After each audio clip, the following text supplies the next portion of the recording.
6:04, Talk 107.3 FM, WBRP, mornings with Brian Haldane off and running. Brian here with you. Wilton producing, starting you off at 75 degrees in downtown Baton Rouge. We're broadcasting live from the 180 Pros studio. Getting you ready for Tuesday's show.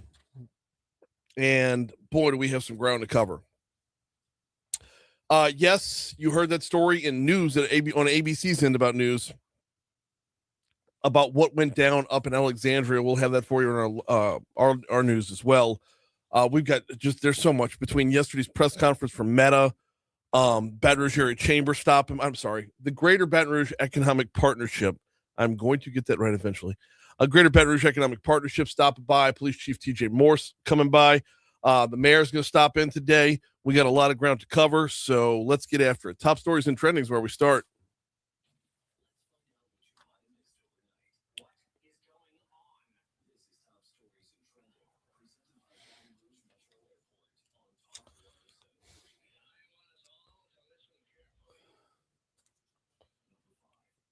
The MOVE EBR program management team and area residents and businesses broke ground on the Perkins Road overpass project yesterday.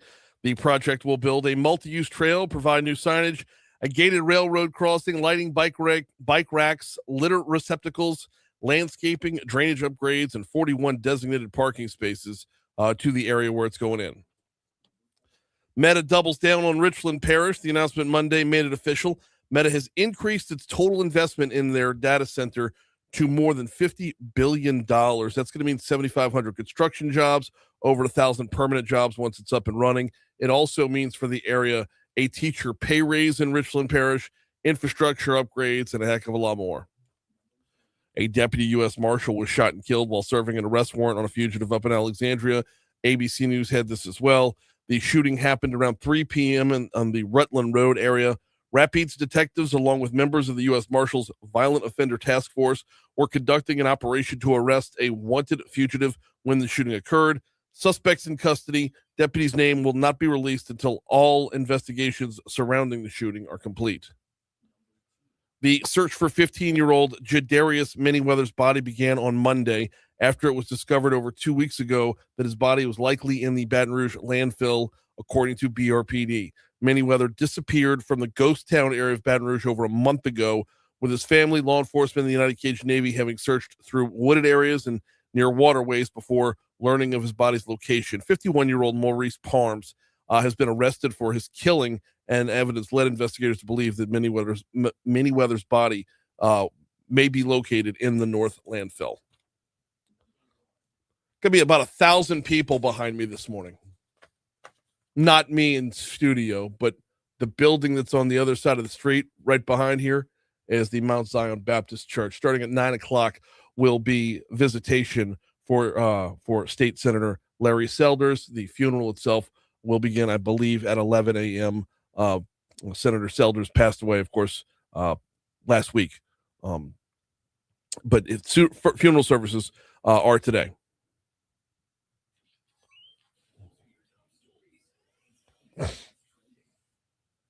What you say, Wilton? All right, got trending stories for you today. South Carolina Governor Henry McMaster announced on Monday that he is appointing Senator Lindsey Graham's sister, Darlene Graham Nardone, to take his U.S. Senate seat for the rest of his term. I was listening to the one right before us, America in the Morning. Mm-hmm. And yeah, so apparently like that's his baby sister or little sister, and just super duper tight relationship between the two of them. So curious to see if this is going to be a ride out the term thing or spin it into her running again thing. Because we've seen both. We've seen where a family member right here. I was about to say Congresswoman Letlow. I was about to say with Congresswoman Letlow decided, but that's not that's not little sister. That's spouse. Yeah. A widow, I should say, and dove into the job. I'm curious, like, I don't know if she planned to run for a second term when she ran for that first one, because she wasn't appointed to finish out a term. They had a special election to put her in, a special election for her to win, I should say. So not exactly the same thing, but similar enough to where you say, are you in it to ride this out, or are you in it to advance it and keep it rolling after this? So yeah, it's a unique situation. It did remind me of that one as well, though. You're not alone in that. I saw that this was expected, but I didn't know until this morning that yeah, me neither. is what they were going with. Yeah. Seems like it should be good for the people of South Carolina. We will have to see. I can't imagine her where doing she anything that Lindsey Graham wouldn't have done. We will, yeah, Right. we'll have to see where her career takes her after Yep. that. I suppose maybe she'll continue in the Senate. I'm not sure, but we'll keep our eye on that. We'll go on to the next. We'll go on to the next story. My bad. Let's see. So there are new documents, still images and videos dating from the 1940s to 2025. They've been released, offering some tantalizing tidbits to scientists, military specialists, and conspiracy theorists. This is all about aliens. So this I see on my desk, but like, let me just toss it over to you. Who's releasing what right now? Sorry, there's a whole other paragraph to this that I didn't include for you, and I don't know why. Okay, from the Pentagon. So that's like, you're not getting this from, what's the guy's name with the hair on the Ancient Aliens? No one knows his name, but I know exactly who you're talking about. I know his name. His last name is Tsoukalis. Oh, I can't remember his first name. Anyway, we're not talking Ancient Aliens guy here. This is Pentagon releasing a new trove of UFO files. So the documents are still images. The newly published material relates to unidentified anomalous phenomena, UAPs. One notable file details an intrusion by a UAP over a nuclear weapons facility in the Texas Panhandle in 2015. No way. What? Now, obviously, this isn't going to be all aliens. A lot of this is going to be like, Cletus had a drone. Just unidentified. But it's an unidentified thing in the air. Yeah. Okay. Wow. No, I didn't realize. This is actually my first time hearing the term UAP. Interesting. I thought we were just going with UFOs, and that was like as general as it got. But yeah, I don't know when they switched to UAP. Okay, but I mean, it makes sense. It's an unidentified anomalous phenomenon. Not necessarily saying that it's like a Not flying a object flying or a object, craft right, or something. Just Okay. Well, we'll have to check that out, and well, could be a lot to find out from that actually. Yeah. Getting a little bit more local, the Livingston Parish Liberty Coalition wants to see Councilman Ryan Chambers gone. They've nicknamed him No Show, as he's allegedly missed more than 10 meetings in the last 5 months. What's the Livingston Parish Liberty Coalition going to be doing? I have no earthly idea, but this one was in my Facebook feed. So can they take if out it's trending in Livingston Parish? It's trending everywhere to me. Exactly. So for getting a little bit more like cutting it up a little bit more, can they actually unseat a sitting councilman? No, but they can recall it. They can start a recall petition if they want. Okay. Yeah, I don't know who this Liberty Coalition is, but they've definitely got it in the bag for this dude. And look, 5 months and you missed 10 meetings. Are you kidding me? Like, you're on the taxpayers' dime, boss. I know. If they're doing 10 meetings, at the very least, show up. That's 2 meetings a month. That's got to be. Yeah, that's got to be 100% of the meetings. Sounds about right. Right? Yeah. Like, that's got to be all. Yeah. He has missed all of them. So. Oh, man. Also, Giorgio Tsoukalis. That's the guy's name. Giorgio Tsoukalis. Thank you, Paul Arrigo. Oh, the Ancient Aliens? Yeah.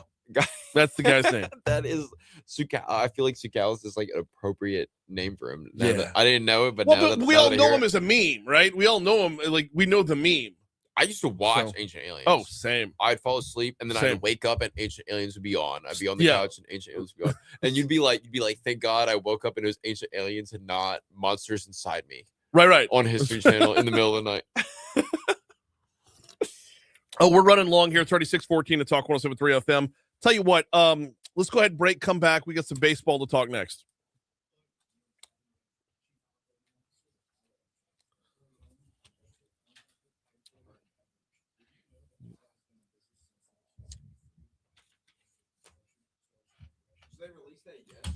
We've got to do something about this light. Because it's actually messing with my sight outside of the show. But we're not going to do anything about it during the show today, but I got to figure something out to raise it up higher or something. No. It's not to be messed with during the show. Like we'll deal with it after. Yeah, I've been noticing after the show that I've got like this little floater in my eye for hours.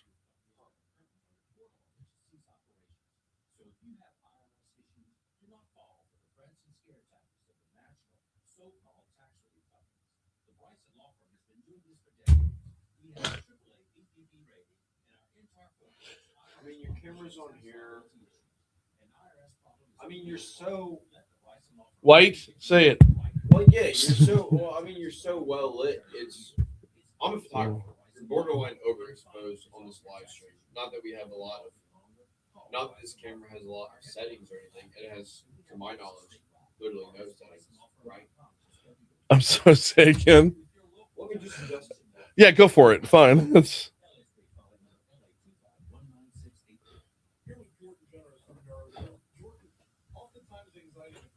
I wish I had like a knuckle that would go downwards and hit the desk better. How's that? Well, I want it higher, but I don't think it goes higher.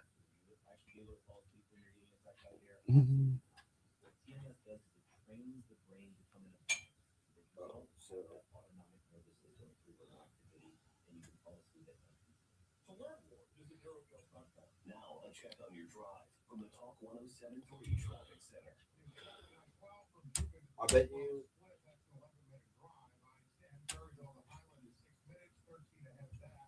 I bet you Bray tried to move it and told you it doesn't go higher because that wire was stuck.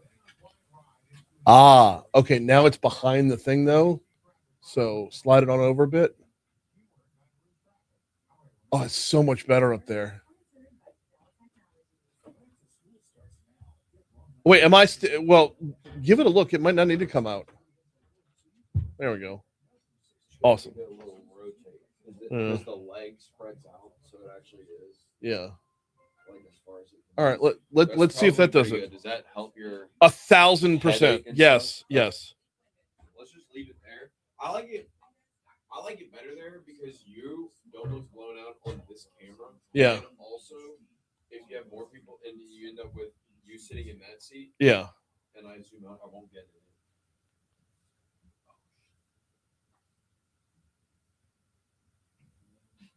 Sorry about that. No worries. All right. You're hot.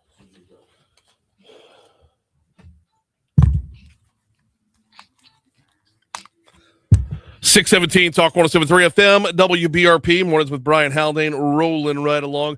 LSU baseball got some work done over the weekend with the Major League Baseball draft and pulling in a couple guys that opted instead of going from high school to pro ball. They make the stop in Baton Rouge. One of those guys is a left-handed pitcher from Aledo, Texas, Lucas Naraki. I hope I'm pronouncing that right. He was perfect games, number 50 high school prospect overall. He pulled his name out of the draft the night before it began. Glenn West with On3.com tells our news partners at Louisiana Radio Network, this is one that can make an impact immediately. Cut 16, please.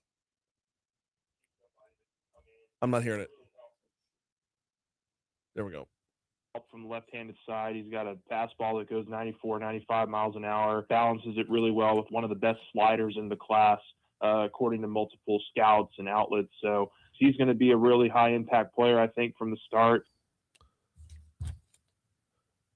Now, moving over from Texas to the other side of Louisiana with Mississippi, right-handed pitcher Colby Stringer, ranked number 110 in Major League Baseball draft prospects rankings. He's 6'3", 205 pounds. He was not selected in the draft. He's heading to Baton Rouge as well. Let's go back to West again to talk about how he shot up draft boards late. Cut 17. Be a really, really phenomenal piece for LSU. Maybe not as a starter right away, but has that makeup of a weekend guy in the SEC, and I think will probably play a very meaningful role in this bullpen next year. And he's a story that I've been following on with our sister station 104.5 ESPN because he is one that didn't do all the showcases and everything. He's just earned it on his own talent. So rather than all the pay-for-play stuff that puts you out there in front of all the scouts, he didn't go that route. And so he's just overall an amazing story. Let's get you in one more here real quick. Talking about the 45th ranked prep prospect, Dominic Santarelli. He was picked number 550 overall. He announced his enrollment at LSU. Here's West on Santarelli. Maybe there's not a clear path to playing time in 2027 for some of these guys, but I think that there's going to be some immense competition, and guys like Malachi Washington in the outfield, Dominic Santarelli from a power bat perspective, they might just make it impossible for LSU not to find ways to get them involved because they're that talented. It's 6:20. Here's the Fox Business Report.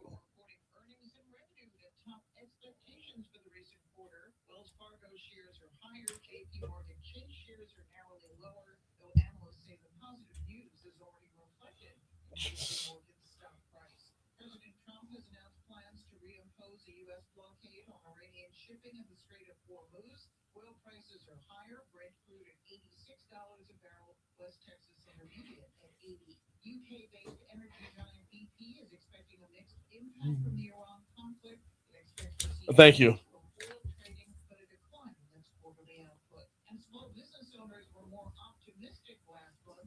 Are you going in number order on those? These two goofballs. What? You going in number order on those? No. 1, 2, 3, 4, or what? I'm going to go number one first for sure.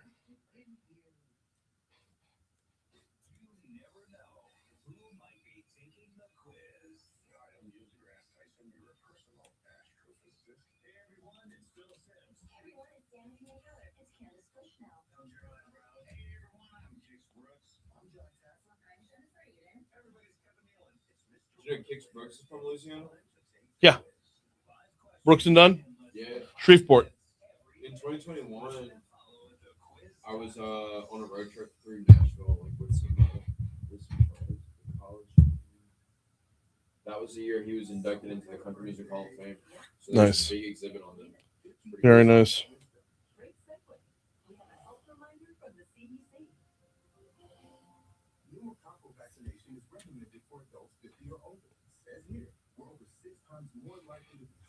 Where do you get the traffic?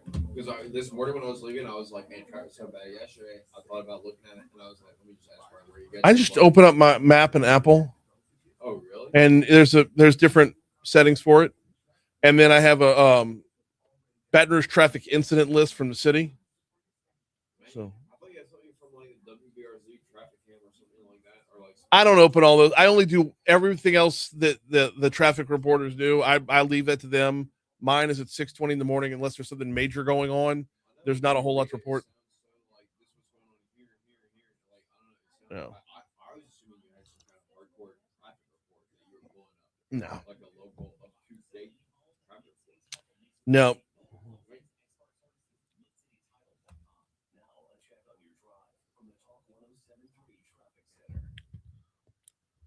Got a little bit of added volume coming in from Livingston Parish this morning on I-12 westbound. It picks up a little bit, well, before Range Avenue, actually pretty well before Range Avenue. In between Jubin and Range is where you'll tap the brakes a little bit. It's not nearly enough to make you want to change your route. You're just going to have some friends and neighbors on the road with you. That congestion continues after Range Avenue all the way up to about the Amite River Bridge before it starts to get a little more smooth sailing at that point. The rest of the interstate system is looking great to start off your morning.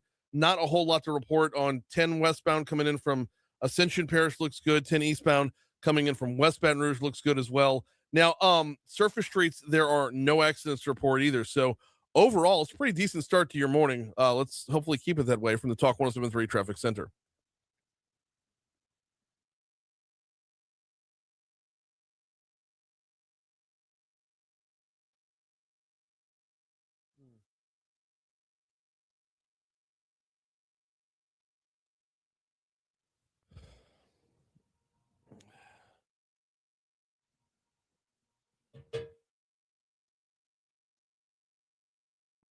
Six 6:24. Talk 107.3 FM, WBRP, Mornings with Brian Haldane, rolling right along. Oh, we got so much to get to, y'all. A huge press conference yesterday. Governor Landry, Susan Bourgeois from LED, the people from Meta, a whole bunch of folks from Richland Parish were all in town. Got to see my good buddy Friday Ellis, Monroe's mayor. He was here. Meta is doubling down, and probably even more so, on the data center up there in Richland Parish. We'll get to that in a little bit. Two other quick notes from sports, because we just straight up ran out of time. Jordan Walker was the winner of the home run derby last night. But more than that, I wanted to tell you the Major League Baseball's All-Star Game is tonight. It will be on our sister station, 104.5 ESPN. 7 p.m. is your first pitch between the American League and National League. And yes, there are a handful of former Tigers that are playing tonight. So Major League Baseball All-Star Game. You can catch it tonight.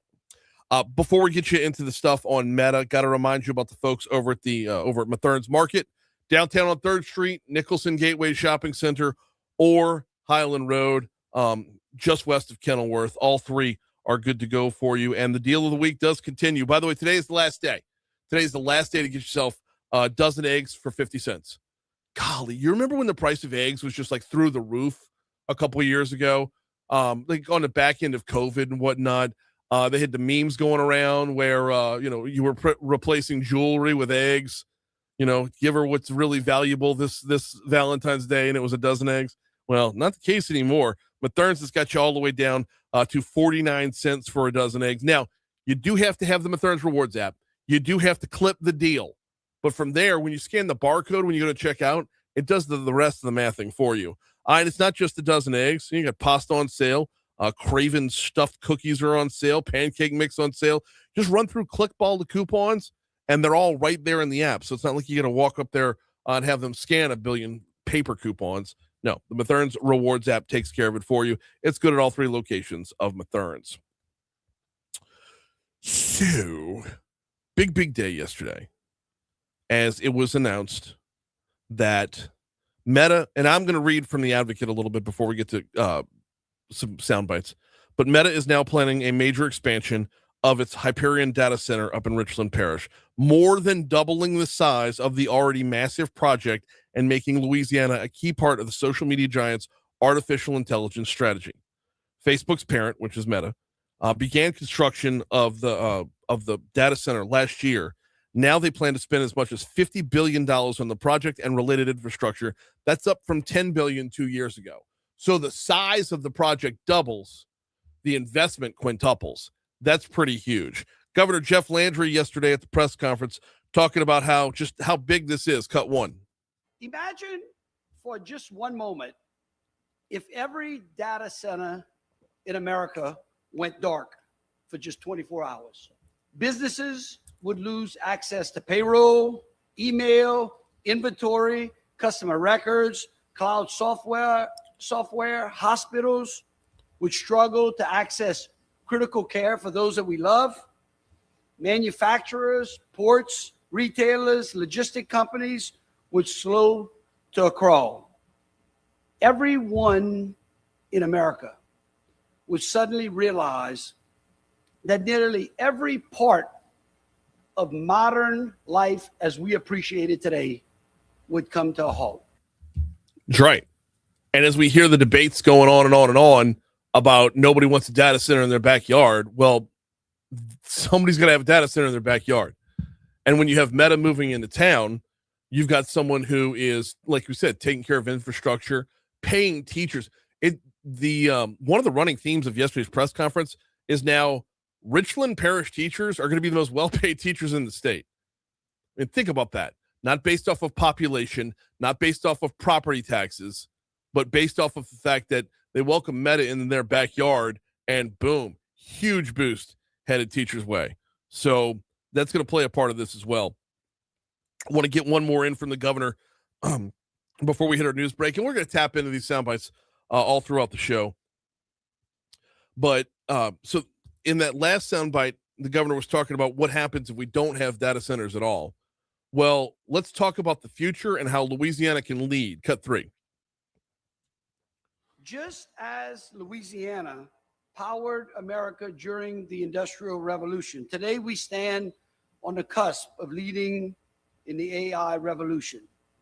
The same state, this very state that is now powering America and the globe with natural gas, LNG exports, manufacturing, petrochemicals, is now going to lead America's AI future.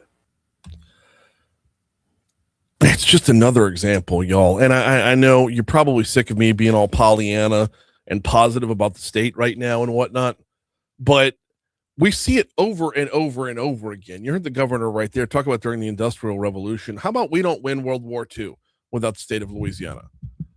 How about Speaker of the House and the head of the Republic and Steve Scalise are the 1-2 punch up there on Capitol Hill? How about the seniority of John Kennedy right now? How about the head of the U.S. Mint is from Louisiana? How about everywhere you turn, Louisiana has representation on a big, big level, and we're taking things to another level. It's just it's a good time to be a Louisianan, and I know sometimes that's hard to see through the garbage of day-to-day life, but when you zoom out, we're actually doing all right. I'm going to continue to do so. We'll have more from that press conference a little bit later on the show. Quick break. We got Jeff Crouere coming up after news, traffic, and weather on Talk 107.3.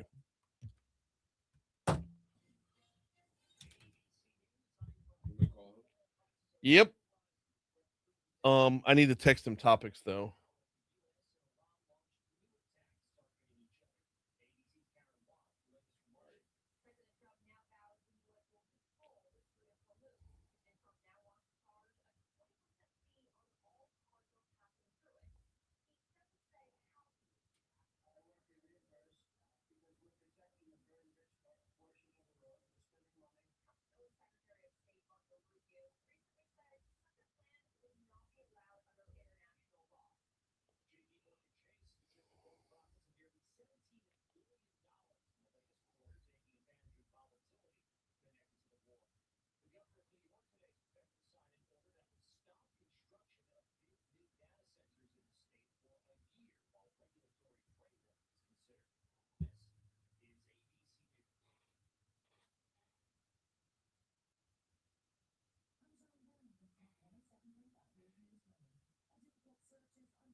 Son of a butt.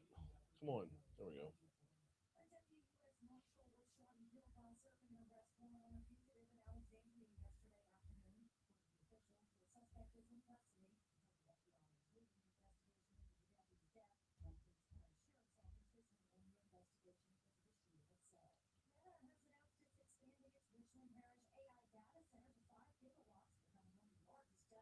Do you need his number? Yes. My off?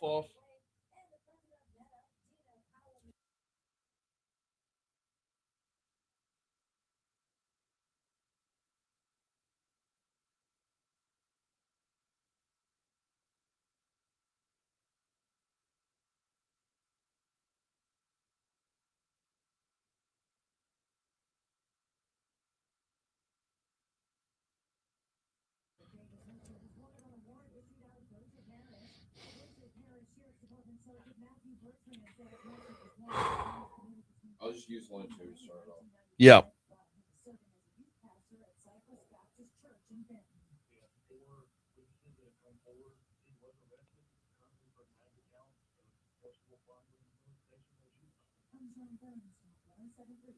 Now a check on your drive from the Talk 107.3 Traffic Center.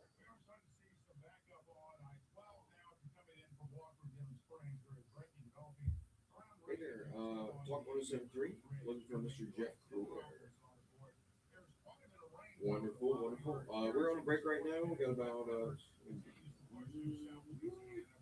4 or 5 minutes left in there, and I'll just be ready to throw you on hold right now, and Brian will join to you on air whenever he's ready. All right, wonderful.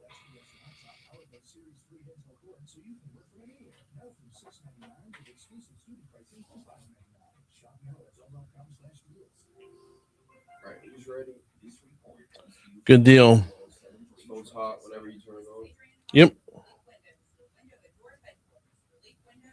Dude, It's insane how much better the visual in the live stream was. Oh, with the moving the light up? Dude. Okay. It's insane how much better it looks. I don't know if you've ever like gone and watched it recently. No, I try to have it open throughout the show. I just haven't gotten to it yet this morning. Have you noticed how it's a good bit blown out? I'm opening. Well, yeah. Oh, wow. Yeah. It looks completely different right now. I could see different colors. Right. But like, it's more flattering, but also it's just like better on a much technical level. Like that's just like there's just Yeah. there's just much more colors available and texture and visual. It's not one of those. Properly exposed.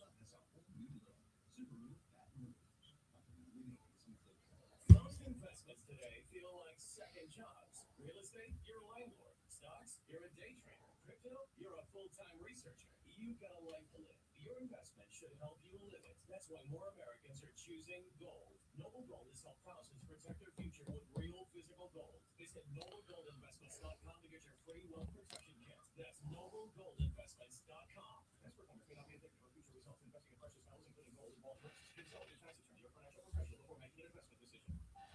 Talk 107.3. Oh, crap. I was supposed to stand up during that break.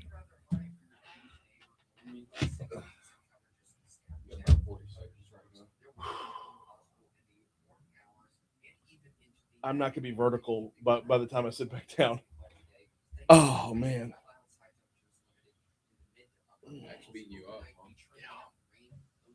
Like working out or something? Or?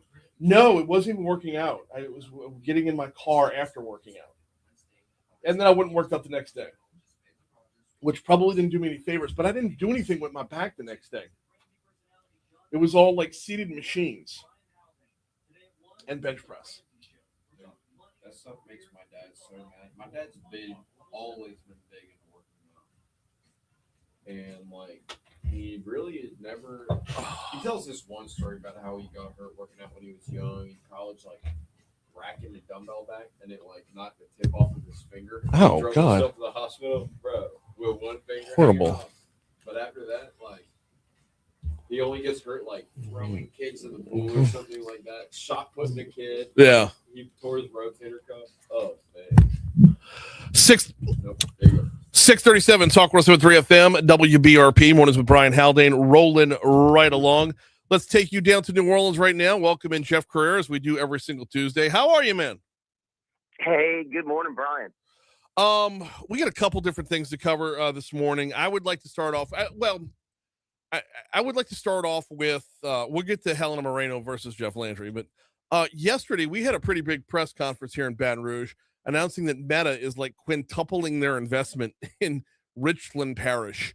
And I know the data center talk has been a lot of, not in my backyard everywhere you turn around, but I'm of the belief now that there's a way to do things the right way, to where companies can have a standard that they have to keep up with to make sure that the communities that they're investing in, they're actually making an investment and not just using them as a dumping ground.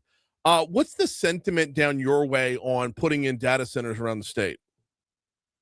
Well, I mean, I think it's mixed. I mean, I think some people obviously are concerned about environmental problems, rate issues, of course, health issues.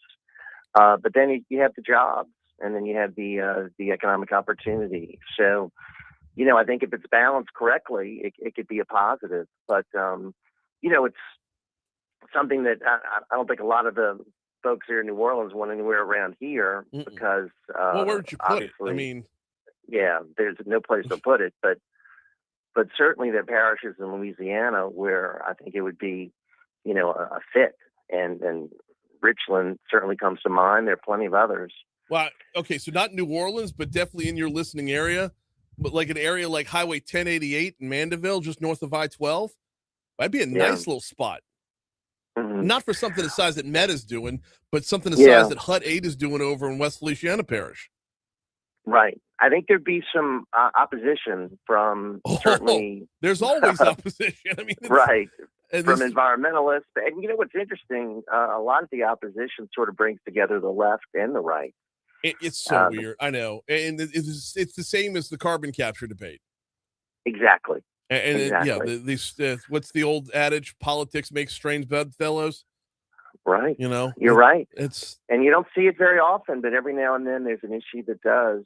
Mm-hmm. I do think the carbon capture thing is certainly lost a little bit of steam, but the data centers seem to be moving forward pretty aggressively. So I don't know. That was a big announcement. Obviously, I mean, this is huge news, and certainly the governor is going to, I think, make this a centerpiece of his reelection. So, and here's my biggest point on it, Jeff. And I'm pro on both, right? I'm pro data center. I'm pro carbon capture. The caveat here is that, like, the devil's in the details on both, because the problem with global warming is it's global, and the problem with the World Wide Web is it's worldwide. You can have a data center anywhere, and everybody benefits from, you know, the storage that comes from it.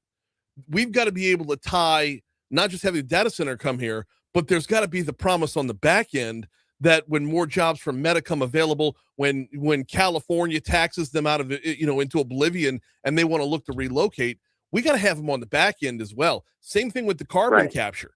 We will sequester, we will store all the CO2 you want, but the added jobs that are going to come from that, those need to come here too. It's got to be a back end deal. Right, and I would like to see the commitment that there'll be jobs here long term, as opposed to just construction jobs and then minimal jobs once the facility is up and running. So, yeah, I think that's important, because obviously there's a big disruption. There's going to be massive need for area to build these things, and you're going to have some dislocation, I'm sure. So, yeah, there needs to be a commitment that this is going to be a long-term economic partnership with the area. So, yeah, I think a lot of these things have to be structured the right way. And I'm sure the governor's team is cognizant of that, especially after, concerns have been raised. And, there have been some problems in some other areas. I guess my other concern about the data centers is that, it's going to be a long-term project. I mean, as technology advances, there seems to be miniaturization which occurs. And is that going to impact these data centers going forward long term? So, meaning what? Meaning, I mean, as they'll make themselves obsolete. As you're able to do more with less space, as technology advances. Because I mean, you go back and you look at the original computers, and they were massive in size, and now you have more power in a phone. So, will that impact the future of data centers? Will that create less of a need for because these facilities are massive. So I don't know.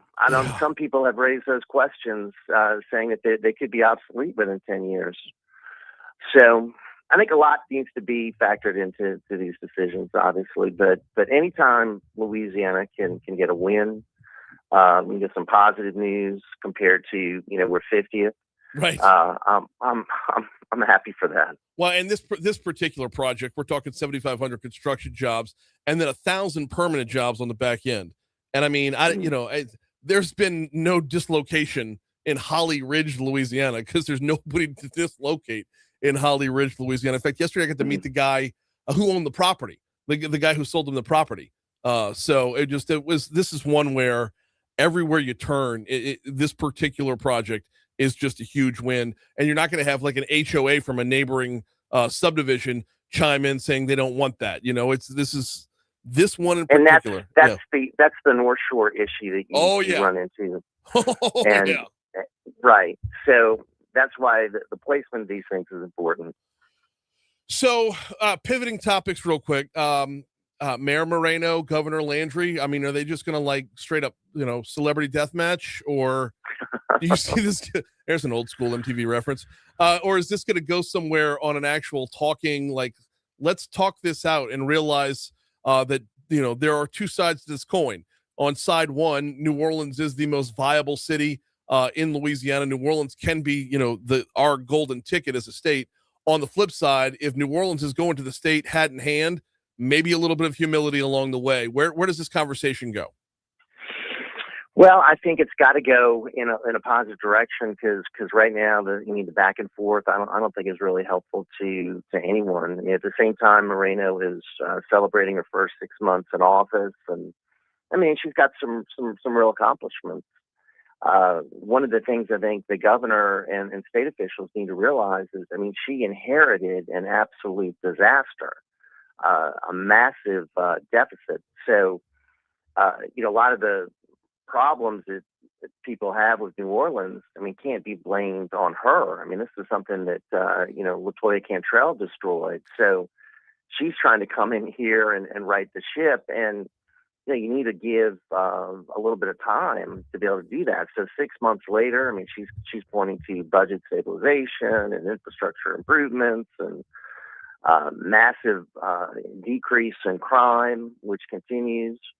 And all these cuts that have occurred where they're trying to, right the ship. The chief administrative officer is someone who's very competent, Joe Giarrusso, and certainly not a wild-eyed liberal. So, I mean, I do think, I do think you can give her some credit for what she's done in the first 6 months. It's a breath of fresh air, but the deteriorating relationship with the state is a real concern because I think New Orleans really needs the state. No, and that's the point, though. It's not Helena Moreno's fault. The situation New Orleans is in is not her fault, but it's also not the fault of 63 other parishes. So if you're the one hat in hand, whether you dug the hole or not, I mean, there needs to be a little bit of like, I need y'all's help. There needs to be that level of humility to say, we can be back on top, but we can't do it by ourselves.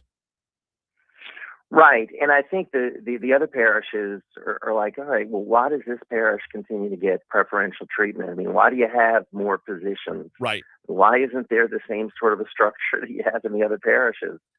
And then New Orleans will say, because we're different, because we're New Orleans. Yeah, and it's just, I don't know. I want it back to the golden era as well. In the meanwhile, you got a show to get to. Always appreciate the time, brother. We'll talk next week. All right. Take care, Brian. Later on, that's Jeff Crouere, host of Ringside Politics. Quick break coming back next. Oh, we got out sooner than I thought. I thought we were going to be like 40 seconds late.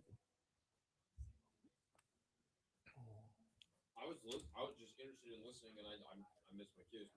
No worries. Maybe like pace them a little bit better on the. No, and I had another topic to cover as well. I just didn't.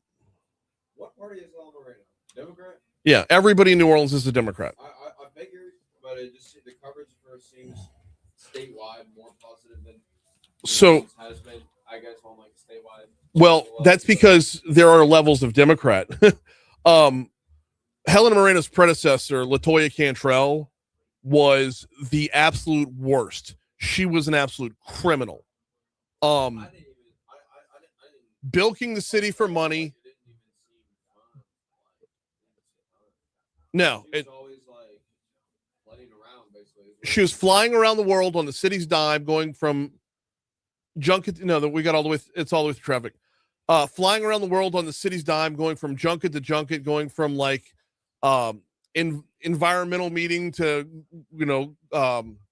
green energy meeting to just everything in the world she could go. Not New Orleans. Now, when she was home, right, and also, so the city has an apartment in Jackson Square that they use for city purposes. She made that her residence. So she was living in an apartment in Jackson Square when she wasn't supposed to be. So, and she argued that because she's the mayor of the city, that's her apartment. As opposed to like when you were doing, economic development projects. Right. Yeah. You don't get a governor. Right. This isn't like New York City where they have Gracie Manor. The mayor of Baton Rouge doesn't have a mayor's mansion. So, but she lived in the Pentalba apartments. And oh, by the way, the entire time, stooping her security detail. So, I mean, she was a legitimate villain. Hey, dude, I meant to ask you this on the break, or just like mention it. I was on the phone with my buddy yesterday, Evan Dill. Name ring a bell? It does. Why does that ring a bell? Rings a bell because he talked about your show a couple of years ago. The U.S. Naval Academy student came by here and talked about recruitment. Oh yeah! Wow. Okay. High school together. Yeah, it did sound familiar. Okay, cool. We were on the phone yesterday. I was telling him about the jobs. He's like, He's like, why does that sound familiar? I was like, I don't know. Nice. Yeah. Oh shit! Here we go. So yeah, over here for your money now. No, nothing with the mouse. Your money now. There you go.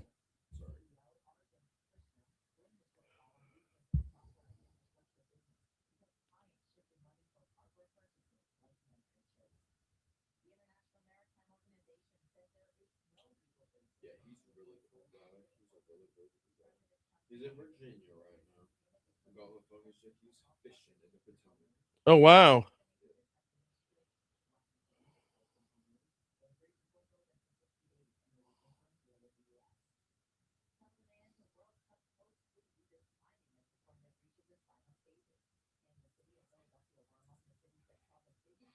Anyway, I sent him the link this morning before I got in the car to like do a stream of the show. This picture he sent me. You got that. I was gonna say, don't make me get up right now. It'll take me a minute and a half to get to you. Oh wow, check that out. Remember I do. talking with him? Yep, sure do.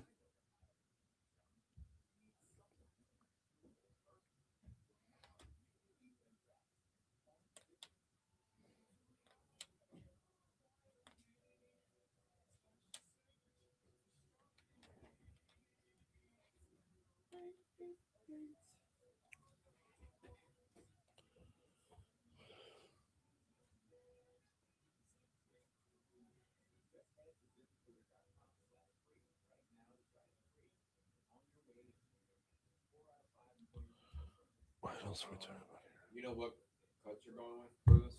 Oh, that's my live reads. I got two pulled up.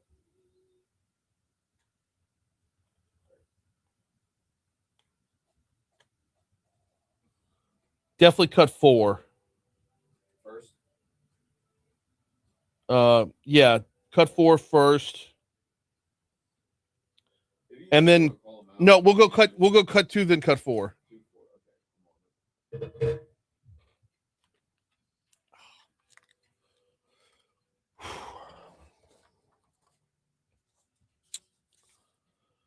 652 Talk 107.3 FM WBRP. Mornings with Brian Haldane rolling right along. Thanks again to Jeff Crouere for hopping on with us. Hey, he made a comment about is there a concern that maybe 10 or 15 years down the road, the data centers would be obsolete? We'll talk about that in just a second. Before we get back into it, though, I want to remind you about the Baton Rouge Metro Airport. FlyBTR.com is their website. On it, flybtr.com every single morning just to make sure everything's running smoothly out there at the airport. No big announcements that I need to share with anybody. And this morning it is. We're looking good. The first 2 arrivals of the morning have already gotten here. And if I can, there we go. The first flight in from Houston, first flight in from Dallas, they've both gotten here already. As far as departures are concerned, we're looking good on that front as well. I know yesterday they had a couple of delays. But not the case today. If you are, no flights have been. Actually, you know what? Now it's not showing me departures. There we go. The flight out to Georgia, first flight to Atlanta is already in the air. So same with North Carolina, and the DC flight is already up and running, which is supposed to take off at 7 a.m. So. It's showing as departed. I'm sure it hasn't fully backed away from the terminal just yet, but everything's running smoothly over there at the Baton Rouge Metro Airport this morning. When you're making your travel plans, please keep the Baton Rouge Metro Airport in mind. And here's why. Okay. Everyone knows that an hour down the road, there is an international airport in Armstrong that, it's huge. It's an international airport. You got Southwest, blah, blah, blah. But take into account the full experience. Okay. take into account, number one, you're driving an hour down the road. Number two, the mass of humanity you have to sift through like cattle to get through the TSA, the parking expenses. And when you come home, this is the biggest part for me. When I come home from a trip, I want to be home from a trip. I don't want to come home from a trip to have another trip. FlyBTR.com. Land back in your own backyard. Get back home and be back home. FlyBTR.com. All right, back to yesterday's press conference, and the governor actually talked about a little bit about how where we're at right now versus where we're headed. And I don't want to eat up too much of this because let's just let him run. But basically, when it comes to AI, we're on the cusp of the next revolution. Like we saw an industrial revolution. We're on a data revolution. Here's Governor Landry yesterday at Meta's announcement. The next generation of economic growth will not simply be measured in barrels of oil or tons of steel.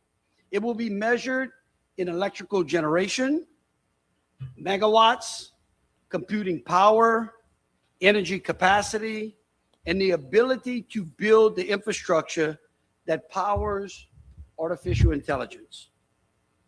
Ladies and gentlemen, this is the next industrial revolution. I agree with him completely. Now to go over to Jeff Crouere's concern, because I don't know if it's accurate or not, but they often say you have more power in your iPhone than they had in the first computer that sent people to the moon. I know that's a regular phrase, right? Well, as things continue to get smaller, as things continue to get more efficient, will data centers become obsolete? I don't think so. I think that which is built out will morph and change and be able to do more with less within their current structure, because the uses of data, the way we apply AI. Do you have the representative from Meta? I'm sorry. The representative from Meta, cut 2 from her. She actually talked about this yesterday. Go ahead, fire that one up. We could not be more proud of the almost 10,000 jobs that are being created in Richland Parish for citizens of Richland Parish. A few weeks ago, we announced something called America's Workforce Academy. This program, which was really developed by Rachel and the incredible infrastructure team at Meta, is a fast track 5-week program that you are paid while you are getting the training to be job site ready. You actually get a license and a guaranteed job on a Meta data center site. Oh, no, that's my bad. Okay. There was another part of her speech. There was another part of her, what she had to say, where she was saying as it stands right now, only 20% of businesses are using AI in their everyday business. We'd like to see that, everyone wants to see that number. Everybody who works in the business wants to see that number grow. So even if things get more efficient, even if things continue to quote unquote get smaller, the room for growth is still ridiculous. If 80% of businesses aren't utilizing AI right now, that number is only going to go up. So you're going to have a trade-off. Scale in the business versus downscale in the size and scope of what it takes to run it.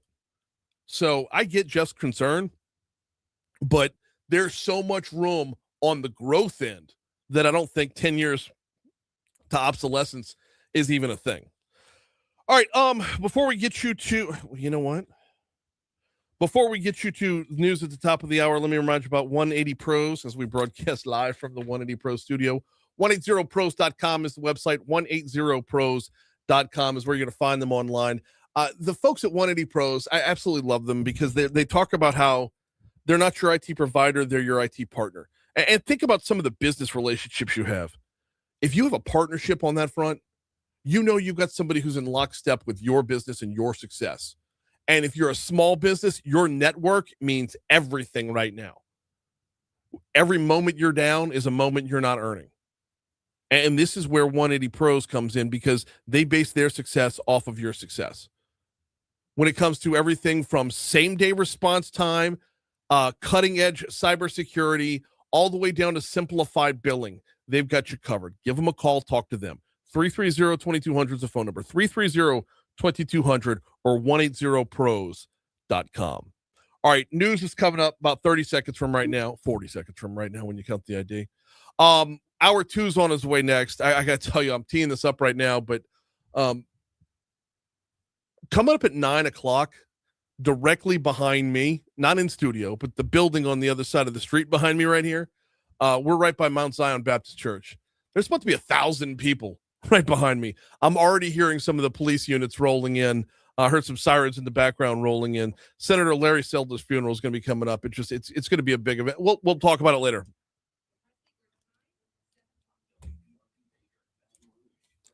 That's on me. Bad host. That's poorly timed.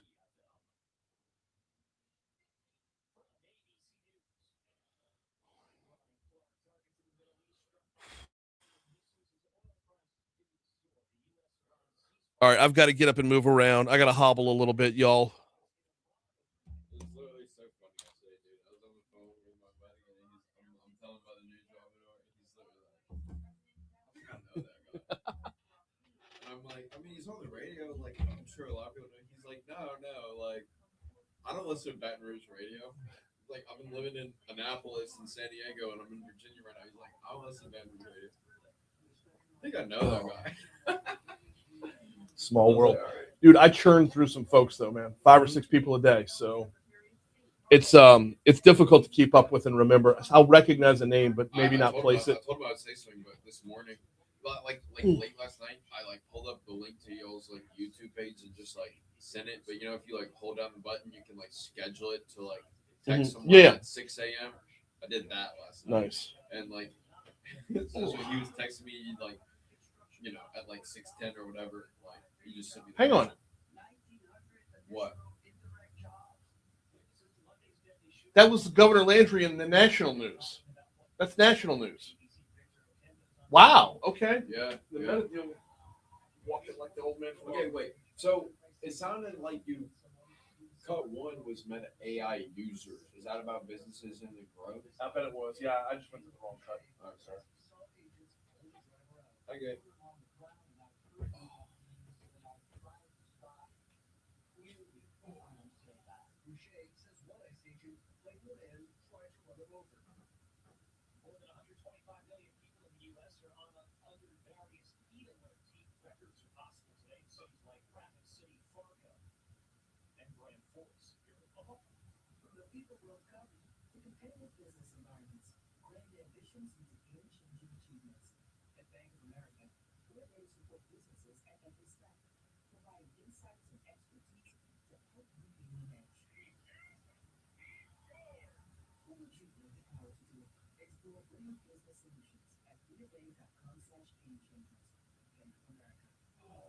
See, that's the life I want right there. Looks like Elgin McNeely from BRPD is already in the parking lot, and he's put 2 cones out in the parking spot next to him, so the chief has his own parking spot. I need that in life. I need an advanced team to go set me up a parking spot. Yeah.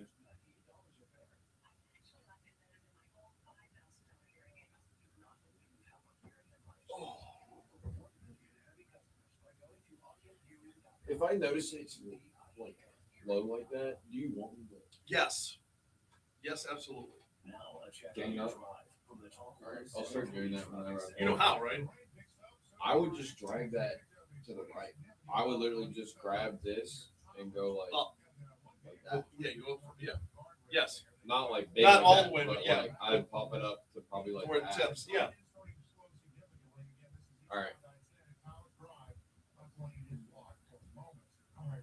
This report is sponsored by Dell Technologies. Back to school starts now. Get long-lasting battery life on the Dell XPS laptop powered by Series 3 Intel Core, so you can work from anywhere. Now from $699 with exclusive student pricing from $599.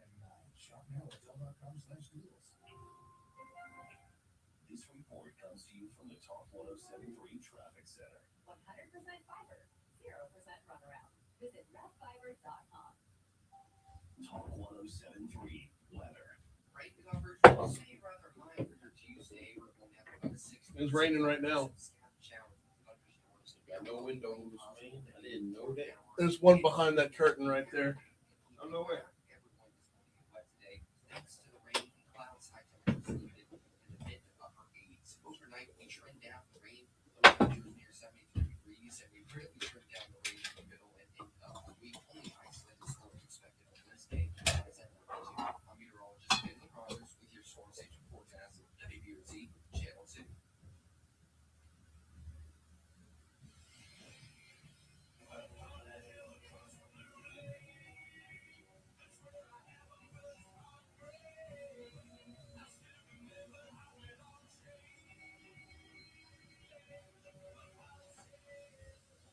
I need to tell you a story behind this song at some point. All right. I don't hate this song or anything. I just kind of like felt like it was overplayed. It's not my kind of music either. Well.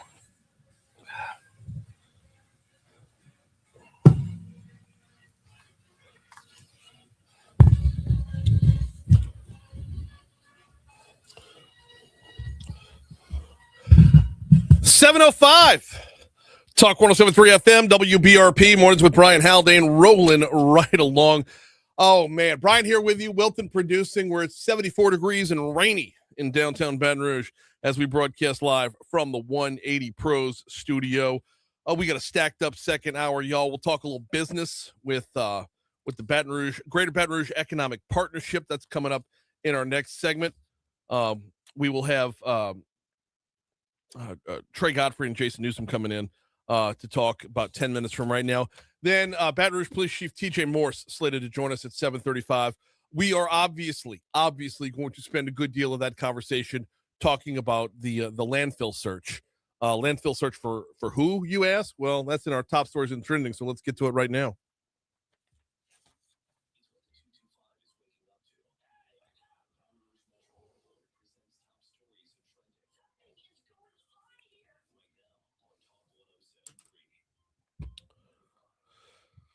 We're about 2 hours away from visitation opening up at the Mount Zion Baptist Church, which is directly behind us here right at Guarantee.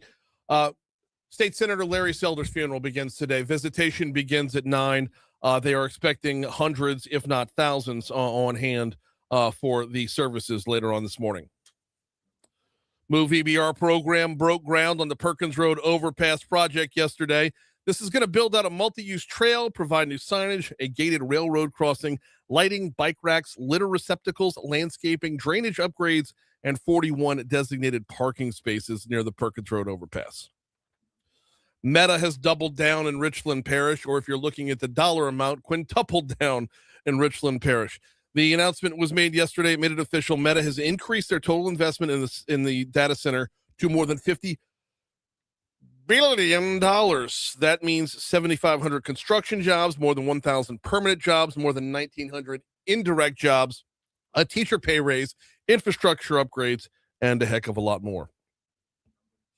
A deputy U.S. Marshal was shot and killed while serving an arrest warrant on a fugitive in Alexandria.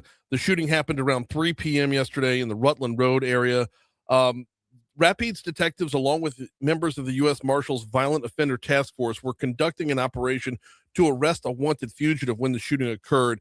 The suspect is in custody. The deputy's name will not be released until all investigations surrounding the shooting are complete.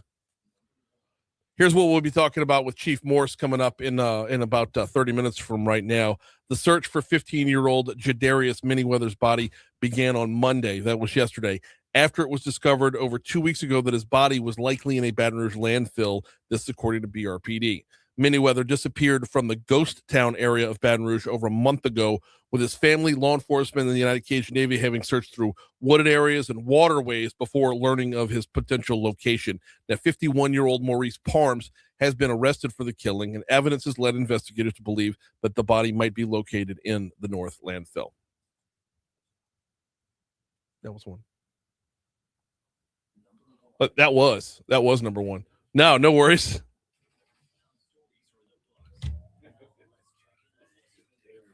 All right, what you got, Wilton? Oh, man. South Carolina Governor Henry McMaster has announced Monday that he is appointing Senator Lindsey Graham's sister, Darlene Graham Nardone, to take his U.S. Senate seat for the rest of his term. I'm the more I think about it, I think she's probably just going to serve out the term and be done. There's no way she's going to run. South Carolina, you're going to have so many different candidates wanting to wanting to run in Lindsey Graham's stead. So the governor made the right call here to have somebody who's just going to be there to ride it out. But I don't know. Crazier things have happened. Do you know anything about her? Has she done any Nope. type of public service at all? You don't Not a thing. Okay. Well, Mm. maybe that'd be a nice change of pace for the Senate. New documents, still images, and videos dating from the 1940s to 2025 have been released. This is from U.S. government. This is images, videos, all about not UFOs. No, not UFOs. We have a new term, the politically correct term for UFOs. Unidentified anomalous. I closed out the thing. Unidentified anomalous what? Phenomenon. There you go. UAPs. UAPs is the new preferred nomenclature, as it were. So, all right. So, conspiracy theorists, go check that out. Yep. You guys will have a field day with that, I'm sure. Probably be some big news coming out of that as it comes around, I suppose. Getting a little bit more local, the Livingston Parish Liberty Coalition wants to see Councilman Ryan Chavers gone. They've nicknamed him No Show, as he's allegedly missed 10 meetings in the last 5 months. And so apparently this is hot on Facebook. Livingston Parish is all up in arms over this dude. Now I would Livingston imagine Parish, they go hard on Facebook. They do. They do. They do. Rants and raves. Yeah, it's they can get into it. But this was a big one. 10 meetings in 5 months is basically every meeting. There can't be that many more meetings. I can't after imagine 10. that there would be more than that. But yeah, 10 meetings in 5 months. That's basically a batting average of 0 at that point. So yeah. No, being not familiar with Livingston Parish city council members in the slightest, with numbers like that, I'm fine with them. I'm fine with them moving to recall them, honestly. Yeah. Well, if you're gonna be a public servant, let's see you serve the public. Exactly. And it starts by showing up. Yeah, that's kind of my way. But I'm loving the picture they posted of this dude. You're not gonna be able to see it because we're on the radio. But unless you go to the Livingston Parish, what is it? The Livingston Parish Liberty Coalition. Go to their Facebook page, and I mean, they could not have found a less flattering picture. Oof. And just says "No Show" and a big stamp across them. It's actually quite humorous. We are at 7-Eleven at Talk 107.3 FM WBRP. Before we take our next break, let me remind you about the folks over at NeuroJust. You will find them on Bluebonnet Boulevard, and you need to find them if you've been battling with anxiety or depression and have thus far been treatment resistant. NeuroJust specializes in TMS therapy. That's called transcranial magnetic stimulation. It is non-invasive. It is painless. I've actually sat in the chair and done the procedure just so I could have a good feel of what it's like. It's literally like somebody barely tapping on your head a couple times in rotation. Now, this is hyper-specific to target the area of your brain and settle the area of your brain that targets mood. So if you don't like the way that antidepressants make you feel, if you hate being on the prescription drugs and hate the side effects, look up neurojust.com, NEUROJUST, neurojust.com. Jordan, Carter, the whole team over there do a phenomenal job of making sure that you are taken care of from start to finish when you visit neurojust.com. Also, they go to battle to make sure that if you've tried other methods of therapy, if you've tried the antidepressants, they'll go to battle and make sure insurance is picking up the tab for you. Learn more at neurojust.com. Gentlemen, I may. Oh, pulled a muscle in my back on Saturday, so I'm in that hobble phase right now. Oh, Brian, you wrote BRAC, but it's not BRAC. It's not BRAC. It hasn't been BRAC for a year. I know. Old habits die hard. It's all right. Yeah, it's 8 months. You know, yeah. It's good. You know, you're gonna okay. Oh, here. Your boy looking like Farmer from Super Troopers. Oh wow. So I'm moving over to Mike 2. Oh, I'm in the specials. I'm in the big. I was gonna say you're on the camera, so that's good. You guys fine if I put you guys on the Facebook stream? Yeah. Audio wise during the break. Hell. Why?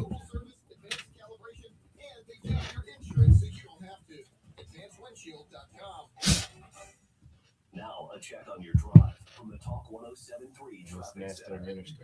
It's bad.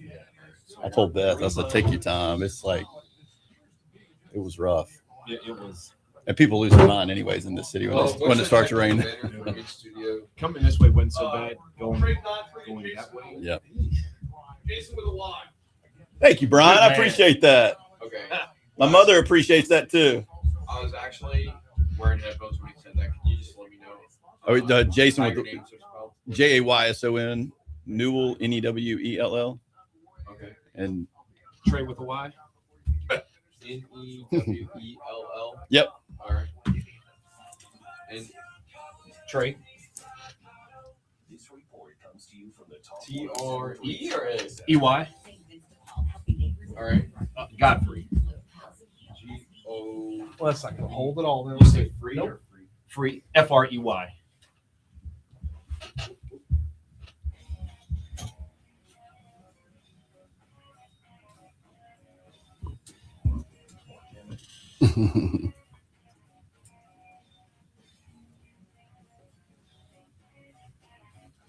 That's gonna fall off mid-segment. Oh, boy. Just put a wire right in my face. All good.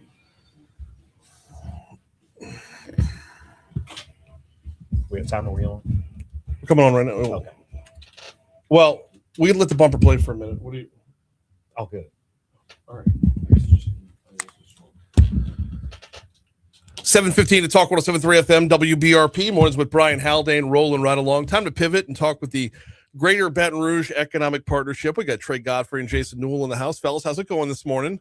Good morning. Happy Tuesday. Yeah, I mean, thank you for fighting the weather to get down here, first of all. Yeah. That's I greatly appreciate It was that. something on the interstate getting here. I'll tell you that. Yeah, we've been hearing the reports from Ray and our traffic, and it's why do people like you know where you're going, you know how to get there, you have tires, headlights, and windshield wipers. Why do people lose their minds? Give yourself 5 more minutes, folks. Well, Like, yeah, I mean that doesn't seem to be that hard of a thing to do. Shouldn't be difficult at the very least, but here we are. So, where do y'all want to start this morning? Because there's a couple different angles we could take this. There's a number of things to talk about, but where do y'all want to go? Yeah, well, look, let's have some fun. First thing I just want to tell you in person, last time I was here, Haggai was guest hosting, and I sent a shot at you because I've never guest hosted before. And so I'm like, when do I get a chance to sit in the big chair and guest host sometime when you're out? That's going to happen now. Don't put that out in the don't put that in the universe if you don't want that to happen. Let's go. I'm here for That's it. okay. Yep. That will most definitely be in the works for sure. My problem is I very rarely take off. So, yeah, Haggai's been reliable. Yeah, of course. He's a solid double to right center, you know. So, but yeah, we can make that happen. We'll do a whole Greater Baton Rouge Economic Partnership handoff. Let's go. The Godfrey All right. and Newell show. Yeah. How about Godfrey it? and I know Newell. our marketing team will love that. That's Yeah. excellent stuff. Yeah, the definitely on board with that. Let's talk about the economic partnership a little bit, and how things have gone since the rebrand and where things are headed from here. Yeah. Go ahead, Jason. So it's been great. Kudos to our marketing team and kind of the vision that the organization had. I mean, I think that, when you've been the same name for 20 years, it's very difficult and kind of a known commodity in the community. It's difficult to make the change from a branding and a name. I mean, old habits still die hard. I mean, I still catch myself and other people saying BRAC, and that's okay, but I think from the whole marketing piece, I think it's been great. And I think that people are starting to catch on to the partnership lingo, and the work still remains the same from a standpoint of economic development, the policy work, and really trying to move the needle for the capital region. I think that it's helped us, especially on our team, kind of on the business development side of, you don't go to a conference and somebody says, what's the chamber doing here? And when's the chamber chicken event happening, type deal. So Yeah. it's kind of helped us on that front a lot. So, Now, as far as, it's not just a change in branding, it's a change in business model, change in plan as well. So walk me through from the change to today and over the course of the next year where the business plan is headed. So our strategic plan has guided us for the last 5 years, right?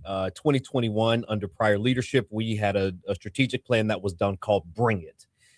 And that plan outlined some really, really big objectives and gave us a 5-year runway to go get some things done. We are now in the last year of that Bring It strategic plan. So December 2026 ends that 5-year cycle. So we have been just full steam ahead executing against the goals of that plan. And now moving forward, what we're in discussions about right now is what the business plan, the strategic plan 2027 and beyond will begin to look like. Okay, how do we go about mapping that out? Because there's so much going on statewide right now. Every time you turn around, Susan Bourgeois is a big game hunter. So how are we partnering with her? How are we getting land ready, sites ready? How are we getting people ready?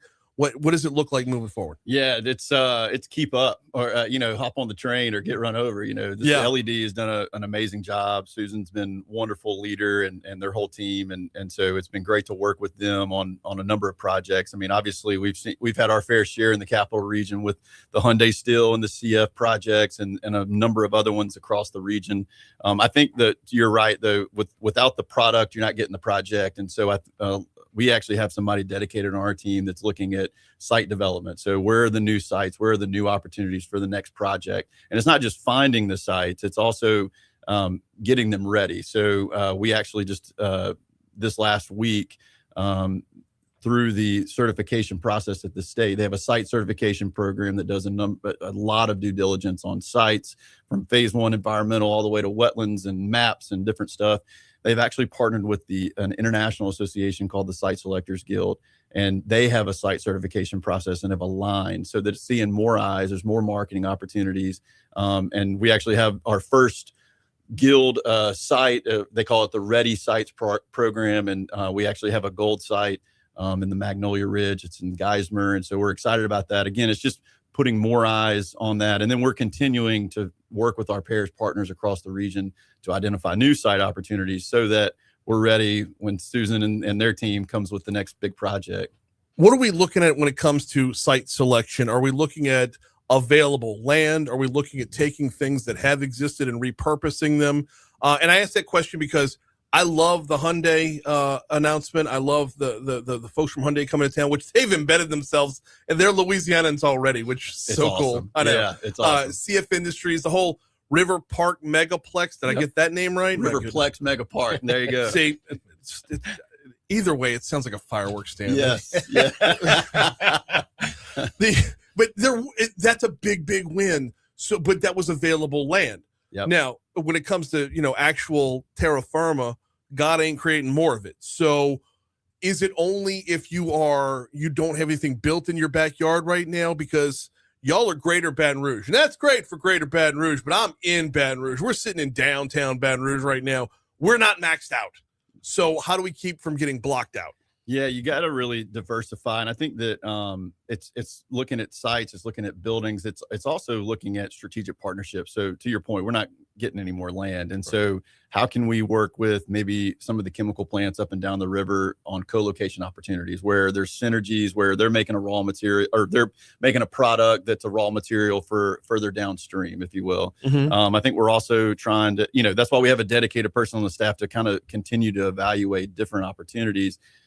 We also are very blessed in this part of the world to have fantastic partners at the local level. And so we're continuing to work with them as well, because it's one thing to have available land, to your point. It's one thing to have everything that meets, but you got to make sure that, you're aligned with the community and all that jazz too. So we're, it's a mixed bag of trying to put the puzzle together. I guess a different way for me to ask that question is, when are we going to see another IBM? They're the one that's always going to come to mind, because that was a huge win, remains a huge win, in perpetuity. That's a win that keeps on winning. So that's going to be the model of but does that even exist anymore? No, as far as the potential for the next one. No, I think it does. Those are just so hard to win. That's what makes it even more special. As you think about it, from all the projects over the last, let's say, 10 or 15 years. I think that, in our business, if we win 10 or 15%, we're heroes, right? Oh my gosh, yes. We hear a lot of no's, and there's a lot of work that goes into some of these projects, and they don't go anywhere. And that's all the way from Fortune 500 promising companies that have a balance sheet all the way down to the startup world and everything in between. And so, we're hopeful for it. I mean, we're dedicating the resources and the time and the energy to go after those, both from a lead development, effort. We've got somebody that actually sits in Houston that's on our team that is, energy capital of the world. And she's sitting there trying to meet with all the companies that are there. We're also, on the road trying to hit these conferences and generate lead opportunities. And look, the wider the funnel at the top, the more opportunities you're going to have at the bottom. No, absolutely. Yeah. The more, the wider the funnel, the more you can catch on the front end, to be sure. Yesterday was a big announcement for Richland Parish, with the Meta data center, Hyperion data center. We've seen a couple of data centers going up. I don't know necessarily. I know we've got one coming to West Feliciana, which would fall under y'all's, which would fall under Greater Baton Rouge.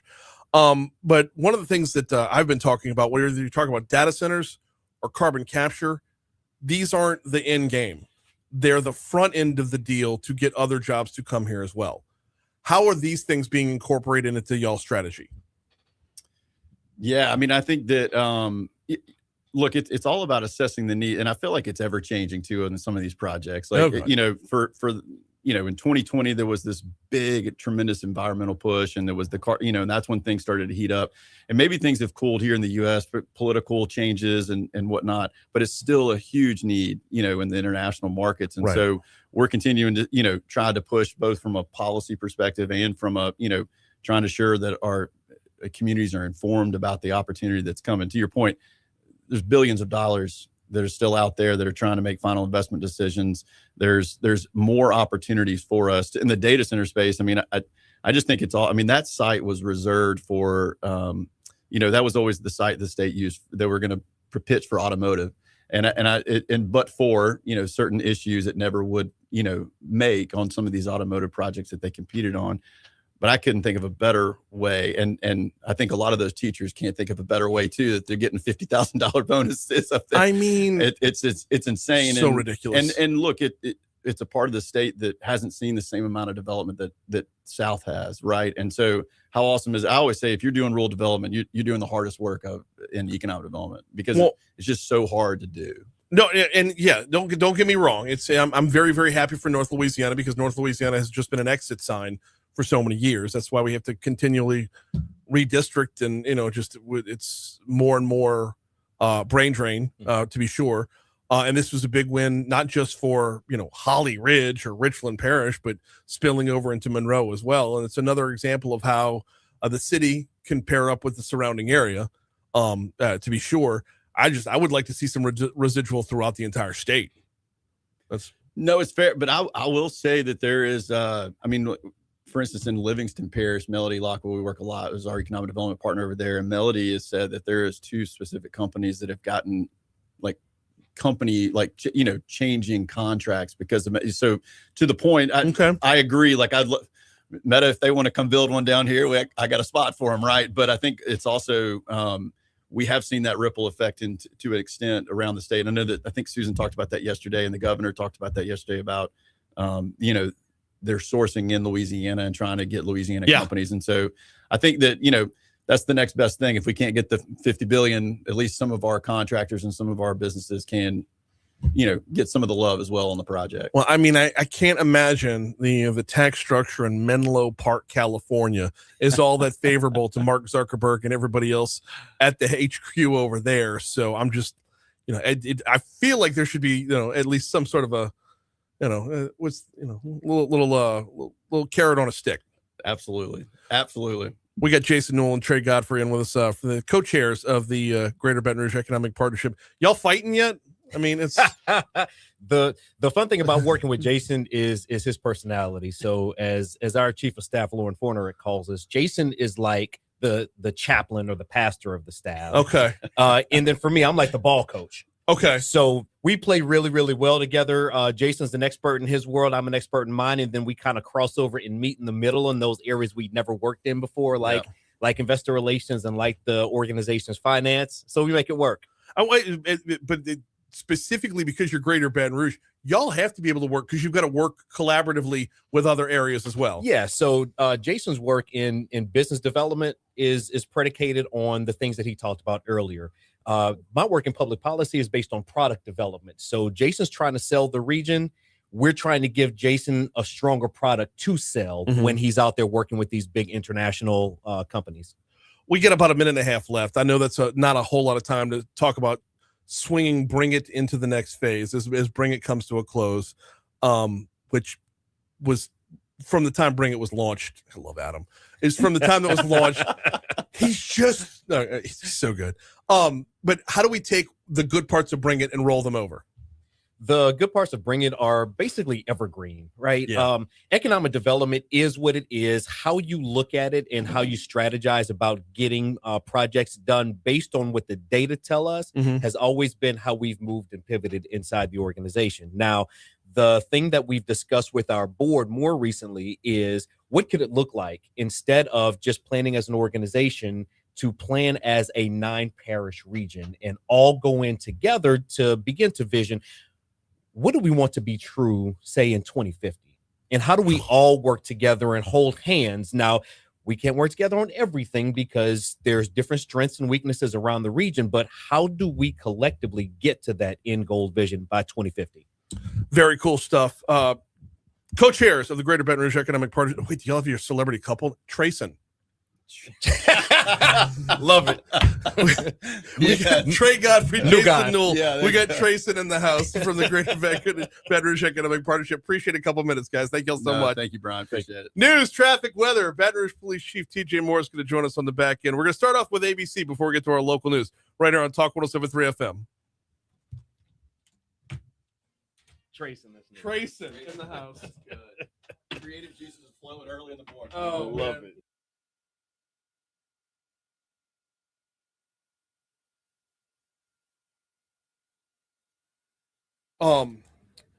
This was really God reminding me that I'm turning 50 this year. Yes. I was at the gym on Saturday. Okay. I was doing a lot of lower body and core stuff. So I was doing deadlifts, right? Which I don't do a whole lot on deadlifts. 275 is where I'm at. That's strong. But thank you. Did my entire workout just fine. As I'm getting in the car on the way home, as I stepped up, I coughed and sat at the same time and threw my back out. Isn't it often like there's never this grand elaborate story, right? When it happens, like I think I stepped off a curb the last time I messed my back up. And I'm right, literally walking, like yeah. just walking. You know, like, no saving the old lady from getting. That's right. No, nothing, nothing. It's just I coughed. Or muscular? It's muscular. Okay, good. But I've always had back problems. And once you do it once, there's always I find myself like once a year. You know, it's like yeah. It's enough for my wife to call me an idiot. So. I told you, Lloyd, no, it wasn't that. So but it didn't hurt right away. I mean, it hurt, but like it wasn't debilitating right away. So I went to the gym again on Sunday. Oh. Now I stayed away from anything core. I stayed away from anything that was strained the back. It was all like machines and sitting stuff and whatnot. But when I woke up yesterday morning, it was rough. This morning was worse than yesterday. So I think from here on in, it's going to be a lot. Yeah. I'll be able to fully stand up. Yeah. Oh boy. So. Thanks, man. We'll do it again soon. Appreciate it. Thank y'all. Thanks, everyone.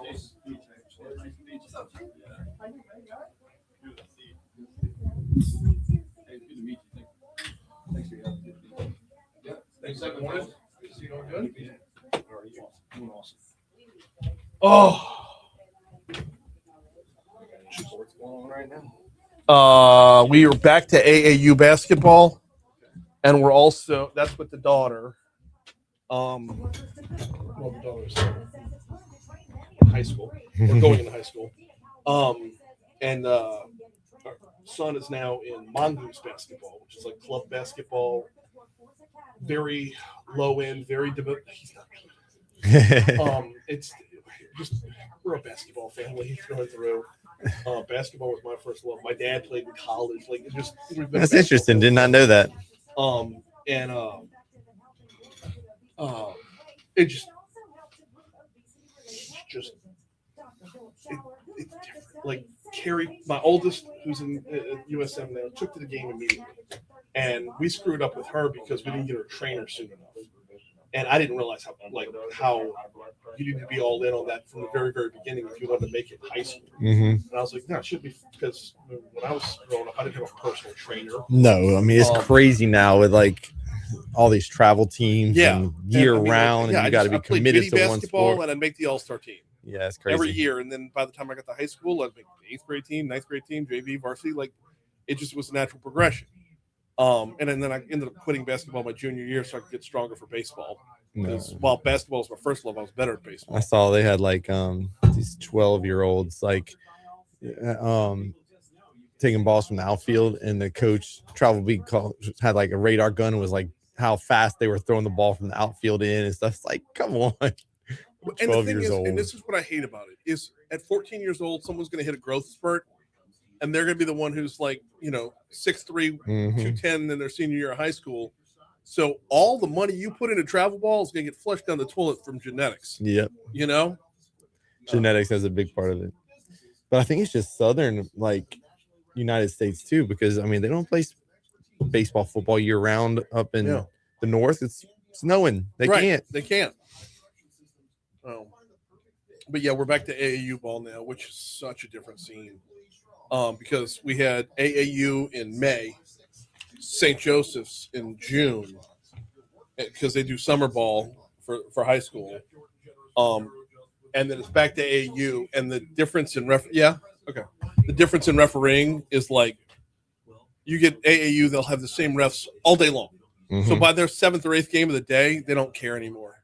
In fact, I'm pretty sure a few of this year's homicides have actually happened in Abby's games. That's How are you? Oh, sir? Wilton's Chief Morse. Doing all right. Wilton's filling in for Breland. I just raised my hand and not interrupt parkour, but I typed a little banner on the Facebook live stream. I'm just going on Brian's sheet. It says Chief Morse. Is there a title that is? That's fine. Nope, that's good. Cool. Your investment should help you live it. That's why more Americans are choosing gold. Noble Gold has helped thousands protect their future with real physical gold. Visit NobleGoldInvestments.com to get your free wealth protection kit. What is this? NobleGoldInvestments.com. Past performance may not be indicative of future results. Investing in precious metals, including gold, involves risks. Consult your tax attorney or financial professional before making an investment decision. Talk 1073 weather. Rain coverage will stay rather high for your Tuesday. We're going down to about a 60% coverage of some scattered showers. Just listening to. There will be rain possible in the morning hours and even. Have you seen this? Yeah. When was that? I think it was like 3:30 in the morning on Saturday. Officer comes and gets them to move off. One of the visuals I saw anyway. Someone just texted me this. Said,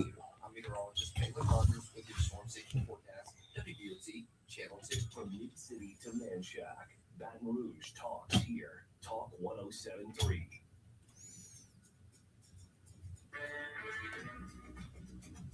oh, wow.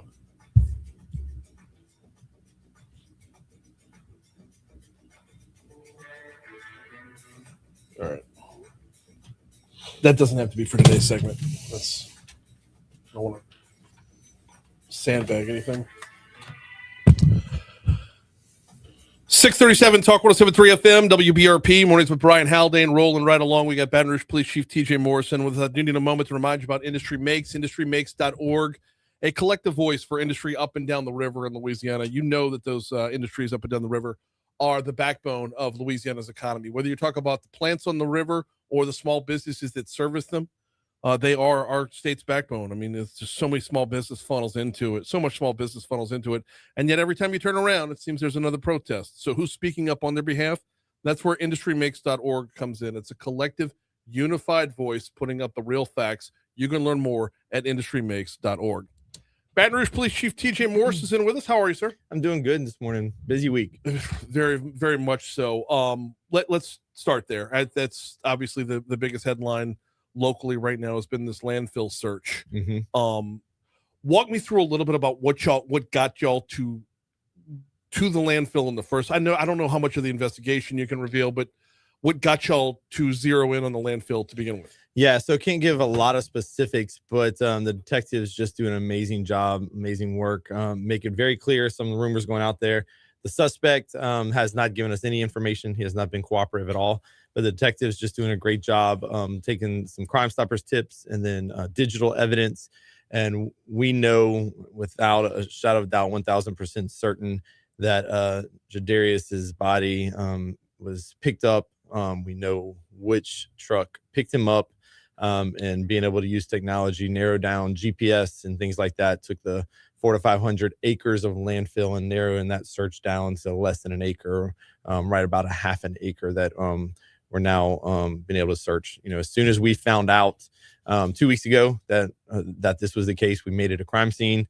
And we've been working for the past 2 weeks to get everything in place that we are finally able to move to the next phase, starting yesterday. And we actually have personnel out there right now working, digging through tedious process. Tedious process of going through sifting for evidence and the remains of Jadarius, so that we can, kind of twofold thing. We want to bring him home for his family so that they can have some closure, but then also preserve any evidence to help with the prosecution. What goes into building out the logistics that took 2 weeks? Yeah, so much. One big thing is we got the FBI involved, who've done this across the country and specialize in this. I didn't realize the gravity of such a thing, of searching a landfill. I thought we could get a bunch of volunteers, go out there, some shovels, some rakes, and get it done.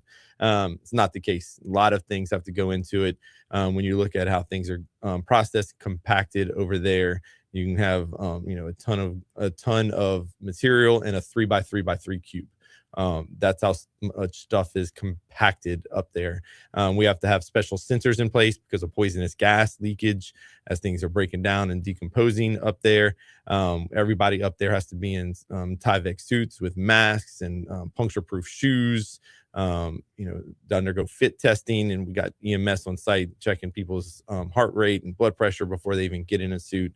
Have to limit the exposure, how much they're up there. So a lot goes into the processing of getting all the logistics, buying all the things, getting all the operators, these people that are specialized in operating this heavy machinery so that things aren't disturbed.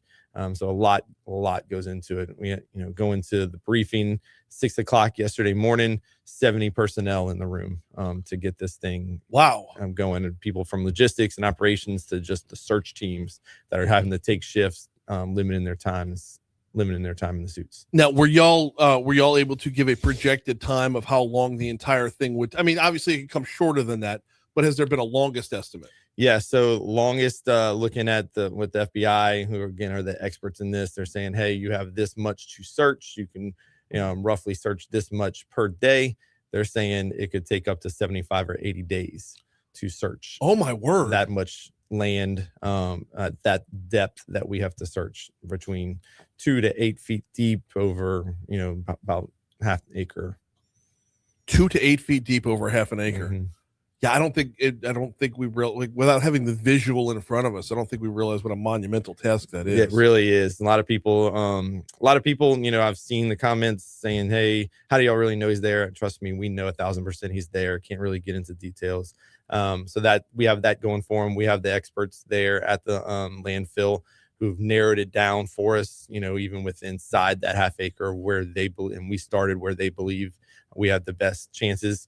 And we didn't wait 2 weeks because we were sitting on our hands. It took 2 weeks to get all the logistics in place, get the specialized team flown down here from Quantico, Virginia, so that they can teach us to continue, because they're not going to be here for 80 days, right? They're going to be here for how long they can be here, and then it's going to be left to us. And they're teaching us how to do this, so we can carry the mission forward if it does go on. We're praying and ask the community and everybody listen to pray that, we can get it done today, tomorrow, so that this family who's been agonizing and waiting all this time, that we can get it done soon. That's the other part of this I'm thinking of, is that this kid's got a family, right? And what has that end been like? I mean, I can't imagine that.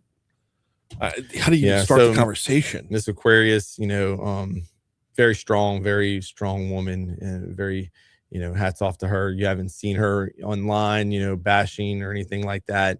She been patient, been in communication with her, keeping her updated all along through this process. Baton Rouge Police Chief TJ Morse in with us. 70 people in the meeting last night. Or yesterday morning, I should say. Are you able to break down what that looks like? It's not just 70 people lined up in a row doing moving so forward. What it looks like is we got 3 search teams of about 15 people on each search team. Mm-hmm. They work for, depending on the heat and things like that, about 45 minutes. And then they go through a decon process while another search team getting fitted out. And then they go out there and they just kind of rotate throughout the day. 3 search teams, 1 searching, 1 getting deconned, 1 on deck getting ready. And so they only have just a little while to rest and get some water, and then they getting dressed back out and back on deck again, getting back out there on the deck. timeline wise, it's all through daylight, or is this something so that daytime searching, just because of regulations and stuff that we have to go through, and not wearing out the searchers, and something that we've reached out for help. We got a lot of different agencies that are helping us, and are planning on helping us as if we have to extend this thing into the weeks to come. Baton Rouge Police Chief TJ Morrison with us. I mean, it's such a horrible scenario, but I mean, the worst scenario is not finding him. So right, that's one of the big things that we have going for us. That looking across the country and other case studies is, they were, hey, we think we can find this person in the landfill. We have reason to believe they may be. We know 1,000% without a shadow of doubt that he was picked up by this specific truck and dumped in this general location. So that is what we have going for us, and what we're hoping that we're going to be able to have a successful recovery.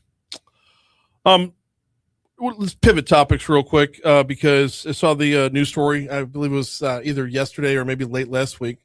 Closed out June. We're up 2 homicides over last year. The story said homicides were up. Of course. I don't want to trivialize any individual homicide, but up by 2. Are we at a level of concern? Or, I mean, obviously you always want the number to be 0, but right. Is there a significant difference between 40 and 42? I mean, this is very significant for those 2 families, right? And so, like you said, every homicide we want to avoid. We want to avoid any increases at all. And I think even if we had we were down by 10, those 32 that we had are still significant, right? To the communities and the families that are facing it. What we can say, I don't like to talk about statistics, because like you said, then we're minimizing the 2 that happened, or whatever. But the officers are out there doing a really good job, hard work. We're getting help from the community, because it's a team effort. We're down overall. Crime is down. Some of our big numbers: robberies down by 25%. Burglaries are down by 17%. Vehicle burglaries and vehicle thefts, 3% and 9% in those categories. With shooting overall, and so some people are like, okay, well, your homicides are only up by 2, but we're seeing shootings every day. Our shooting incidents are only up by 0.94%, less than 1% shooting incidents. So it's not like we have shootings are up and only a few more people are dying. Right. Shooting incidents are only up by less than 1%. And so, we are still striving. Our detectives are doing a great job, investigating these things, making arrests, putting the bad guys in jail. Officers out there working overtime, being boots on the ground, being proactive, being visible. It's some of these are just hard to prevent. When you're looking at over the weekend, one of the homicides over the weekend was a brother that stabbed a brother in the chest right inside the home. There's nothing our officers in our department can do for a situation like that. And that's kind of the trend that we've seen. We've had an uptick since May and June. And the trend that we're seeing is where the suspects and the victims know each other, have some kind of argument, whether that's argument in person or online. Some of it is online beefing, right? And then, which leads to then they meeting up and getting in a shootout and shooting at each other. It's very rare that we see, just a random victim.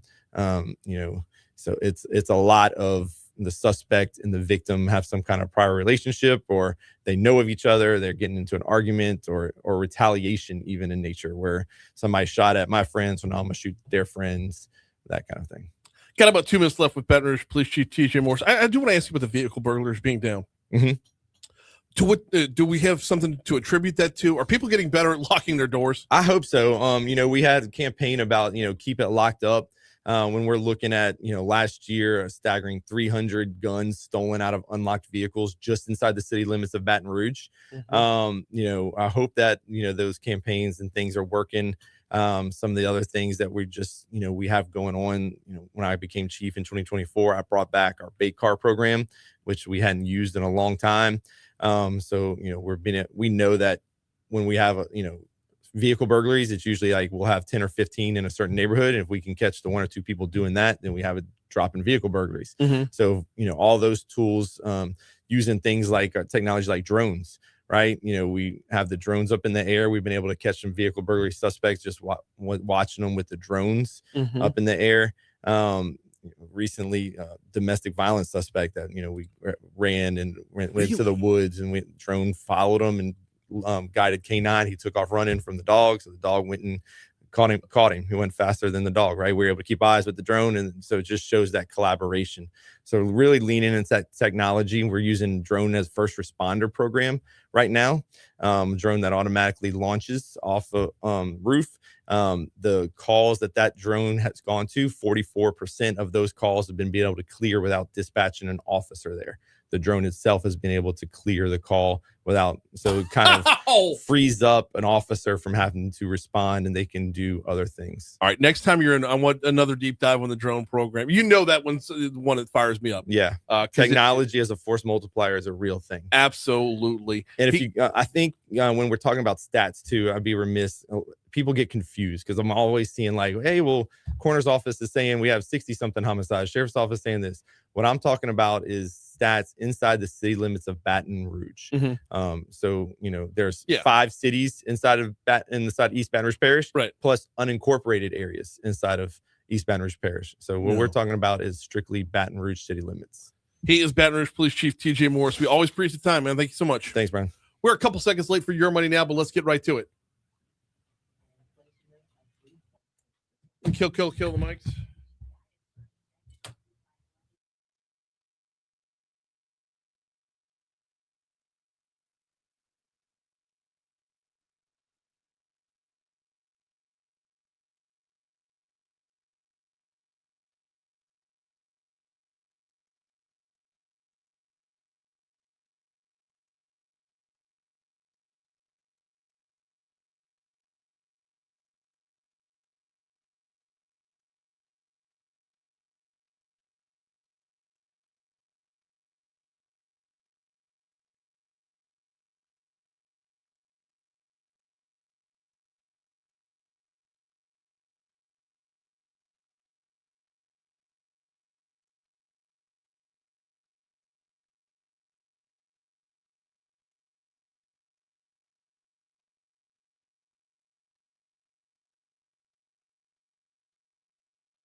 755 Talk 107.3 FM WBRP.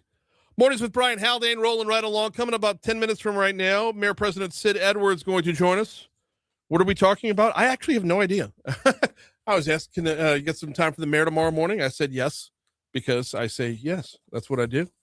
I figure whatever it is going to be worthwhile. So Mayor President Sid Edwards coming up about 10 minutes from right now. Also next hour, Congressman Troy Carter going to join us. We're going to talk a little bit about mental health, but I also want to talk about that U.S. housing bill that made its way into law, because we have been facing a housing shortage in the country.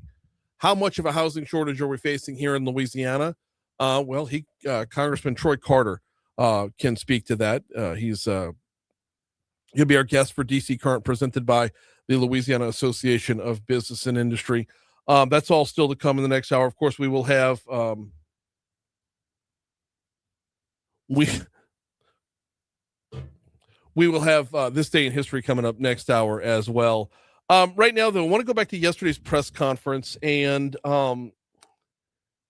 the governor yesterday talking about the investment that Meta has made. It's just an example of the overall investments that have been made. The capital investments that have already been made in the state has now eclipsed $150 billion. And Meta has been a big part of that. In fact, if you got cut, can you hear me? Cut 5, Wilton, from yesterday's cuts from Governor Landry. Landry 5. This is the governor talking about the level of investment just from Meta.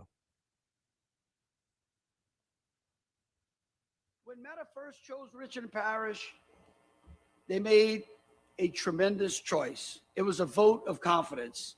Today, they have multiplied that investment in a way that places Louisiana at the center, as I said, of one of the most important technology investments anywhere in the world. This expansion brings Meta's investment to, like I said, over $50 billion, making it the largest data center development in the history of the world.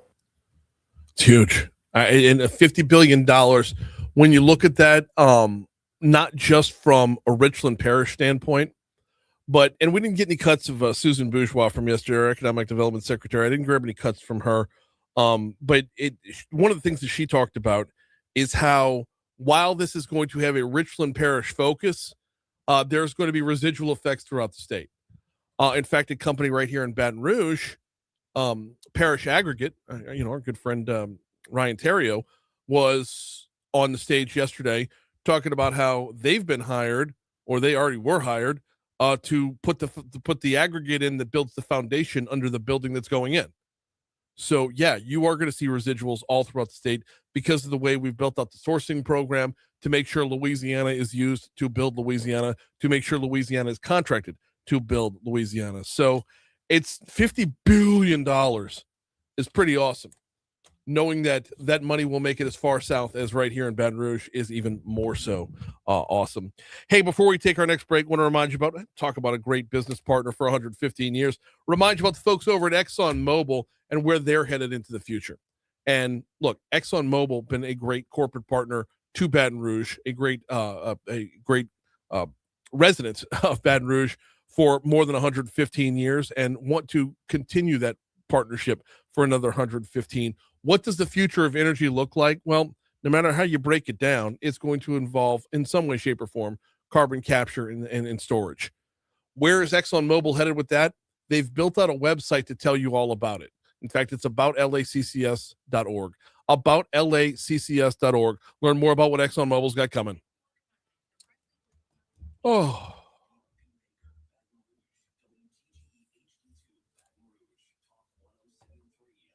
.com. I'm an idiot. I said .org. Is ABC on?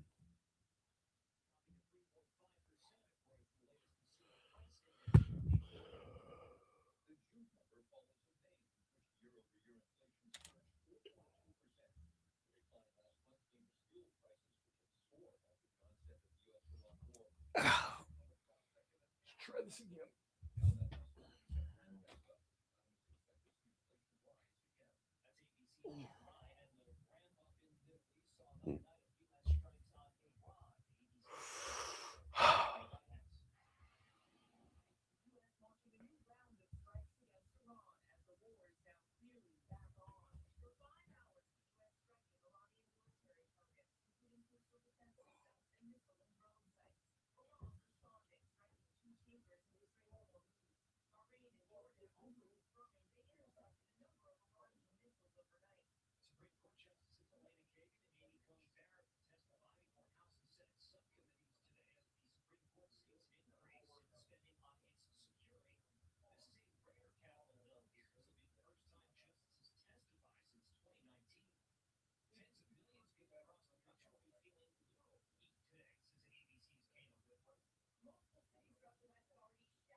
here in Salt Lake is the largest rollout of police centers in history. This historic event is changing how first responders protect their citizens and themselves. The fatal shooting by federal immigration agents of a man in Maine is under investigation. Senator Angus Kane gave the bangs that the 26-year-old was not the intended target of the shooting. You're listening to ABC News. The FIFA World Cup, the competitive business environment, grand ambitions into game-changing achievements. At Bank of America,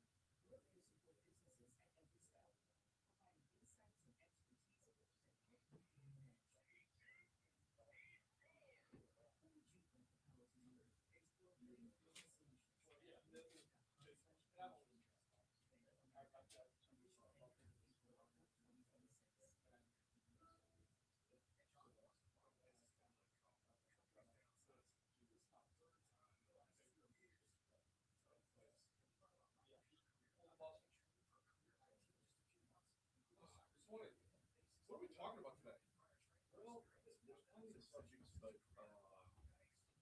how you doing, sir? Wilton, this is Mayor Edwards. Good to meet you. Good. Coach. I've only ever seen you in newspaper. Yeah. So you got the search for Ladarius. Yeah, I just talked with the chief about that. Okay, you got the murder rate in Baton Rouge. Which, you know. We'll also talk with the chief about that. All right. Of course, we buried Larry Selders right behind the building. You know, at 11's his service. There's been some of our citizens are fussing a little bit about the grass and how it's. We'll get to that for sure. Lights, the lights that are out on the interstate. Is that y'all or is that DOTD? It is a combination. It's very convoluted, but the light bulbs themselves will be the city. But the poles, where there's electrical issues with some of them, is DOTD. So we're trying to navigate working with them through that. I mean, those are the things that are driving me crazy. There are 429 lights out from the Baker Scotlandville exit to Millville. Wow. And yeah, I see it because sometimes I'll take the interstate to come to work in the morning. Yeah. And I come to work well before the sun comes up. And yeah, ever since they started the College Drive flyover project, also, however long ago, it's been like that since then. Yeah. So. LSU area right there. Yeah. All the way through the construction. Those are cut off on purpose. They had to cut I figured that, but from like, let's say, airline to the merge, that's out as well. Yeah. I can't imagine that's on purpose. Some are on purpose. 12. Yeah, I don't know which ones are on purpose, but the bottom line is just too many out. Right. That how hard is it to cut grass and screw in light bulbs? So that's my fight. Yeah. What's up, Chase? So, we're chopping on it. That's for sure. But it's free game. You whatever you. It's been a while since I've been in. Yeah. I didn't know I'd be in this morning. I told Chase on yesterday. I said, it's time to go back and visit Brian. And Well, yeah, she called and said, "Can the mayor come on?" I said, "Absolutely." I didn't even bother asking for the topic. I figured we hashed that out this morning. So. Oh yeah. So hadn't said no to you yet. Don't plan on starting today. Yeah. If you ask anything about the violent crime, if you go there, one question that I haven't gotten since I've been in office is, as the mayor president of the parish, not what role do I play, but basically head football coach, we lose. The head football coach doesn't get on the media and blame everyone else. Right. What's the? Let me figure out the right way to ask that, because you can't stop a domestic. Yeah. So, and I'm sure TJ. I didn't hear TJ. Yeah, well, he talked about that. He's like, we're actually seeing more. Like, you could have all the police in the world. Yeah. And no, they're not going to be in your living room. Yeah. So. Yeah, our numbers where it was last year at this time, which was the lowest number in a decade, minus 2019, but it's still not good. Yeah.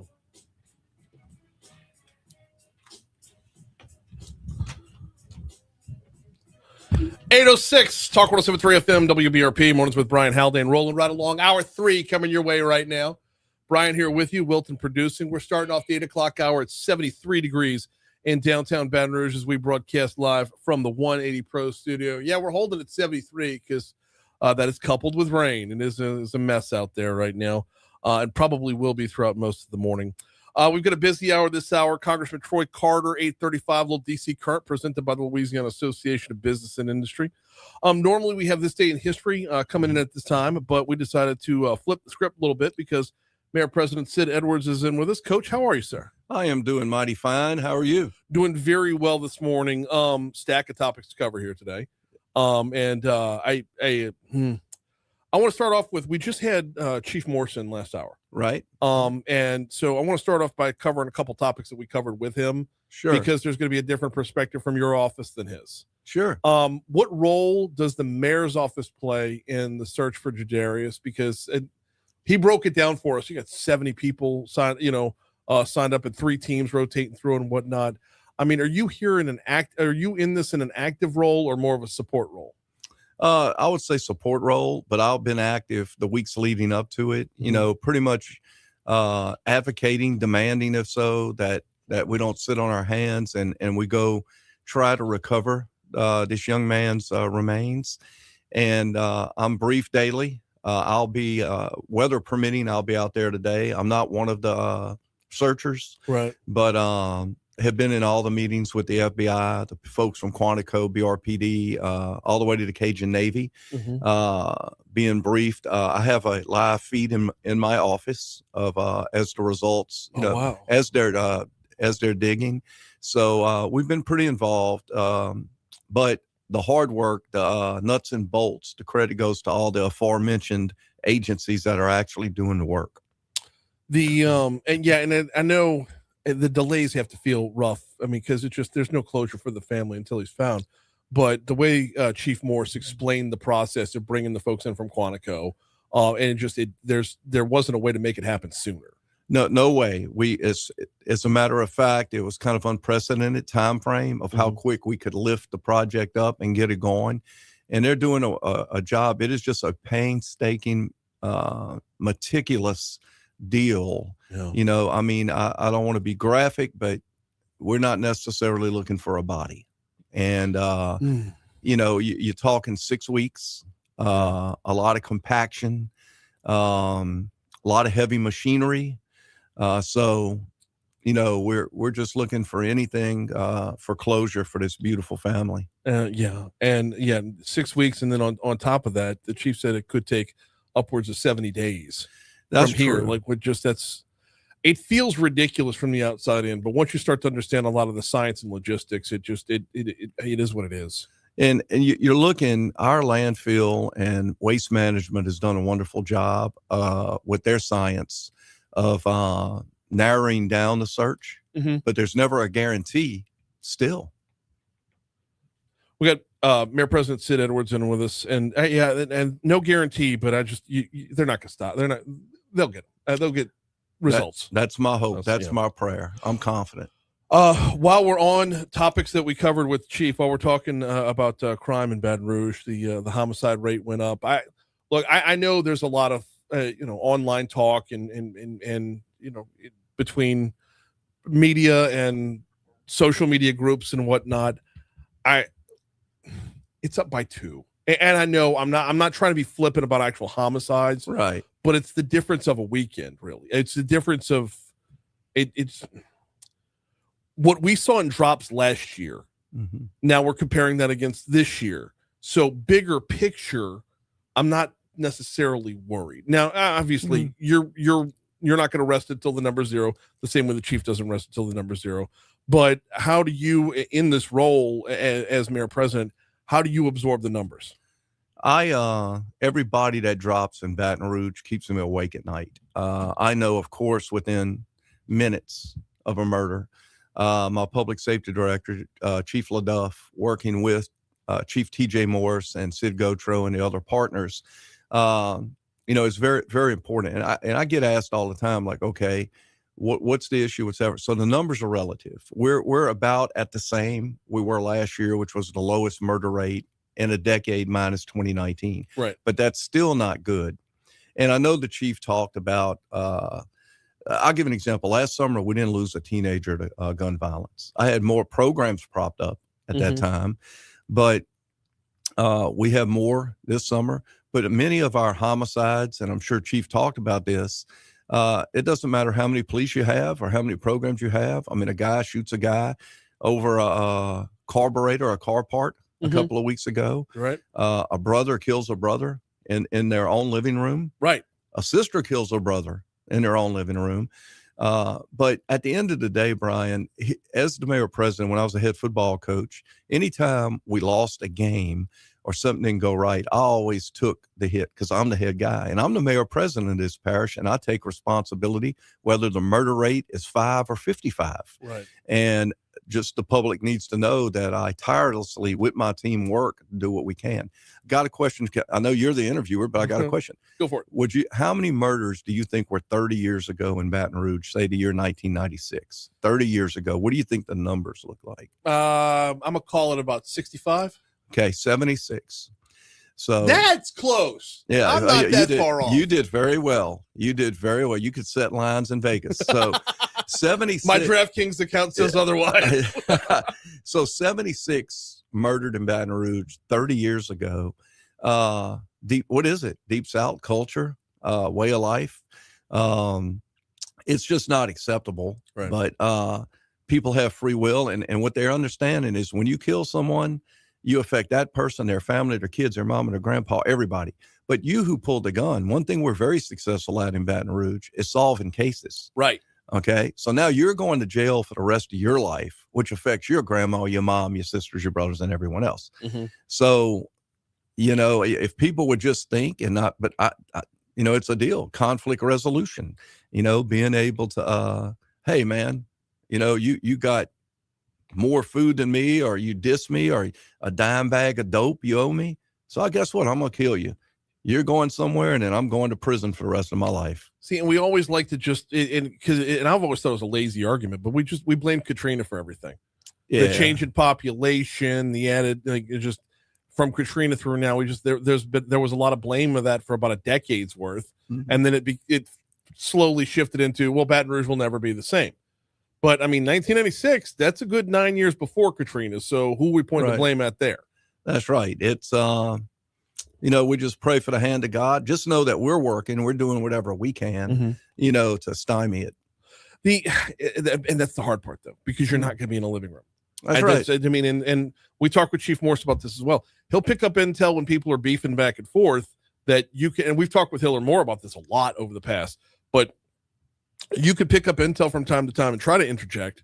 But I mean, at the end of the day, this is not a police state, never will be. Right. Right. Like our gang violence, our Office of Violence Prevention has done a great job with that. But as we're speaking, the afternoon could roll in and you could have gang violence, but we feel we're doing a really good job with that with intel, but it's the regular Joes. But to go along with that though week before last, there was a bike ride on Friday night against violence, a bike ride against gun violence. And then there were 3 shootings over that weekend. That's so, right. And I mean, it's like, there's a cynic in me who will come on the microphone on Monday morning and be like, I guess it didn't work. How do you measure success on something like that to see like, okay, is this particular bike ride for violence or night out against crime? Like, how can you tell if it's a win? Well, bike rides and walks and nights out against violence is the cry of the people. It's the cry of the citizens of Baton Rouge. It's the pleading to stop. That's all it is, which is powerful, and they're important. But no bike ride or walk is going to stop someone from creating a nefarious act if it's in their heart. Right. But we do those things to raise awareness. We do those things. People want to help. People want to do something. So they'll come up with these events. And I've always said, man, I want to celebrate more graduations than balloon releases in East Baton Rouge Parish. But if it helps people feel better and it connects with the community, Brian, there is still a ton of despair and hopelessness, poverty that's out there. And if you follow despair and lack of job opportunity, lack of a good life. In some of these numbers, you can track the murder rate. And not until, as we address those things, those are long range goals and long range fixes. We won't see the fruits of our labor on that next week. No, absolutely.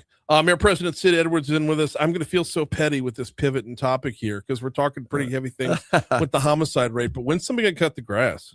All right, so the grass deal, let me walk you through that. Number one, we've had a ton of rain, but at the same time, what's happened with our grass, especially on the surface streets, and well, let's go to the interstate. Okay. So we've had a contract with DOTD where they cut half, we cut half. So it went to the Metropolitan Council about 5 weeks ago to vote if we were going to renew the contract. The council voted not to renew it. But I thought, and I think many of our council didn't quite understand, and I didn't at the time neither, so I'm in the same boat, that what would happen is it would only be cut half the time, but not renewing the contract essentially killed the contract, which means it's not being cut at all. So as I started seeing, the forest grow on the interstate. Right. Now we're addressing it. We're in contact with DOTD. We're going to talk to our council.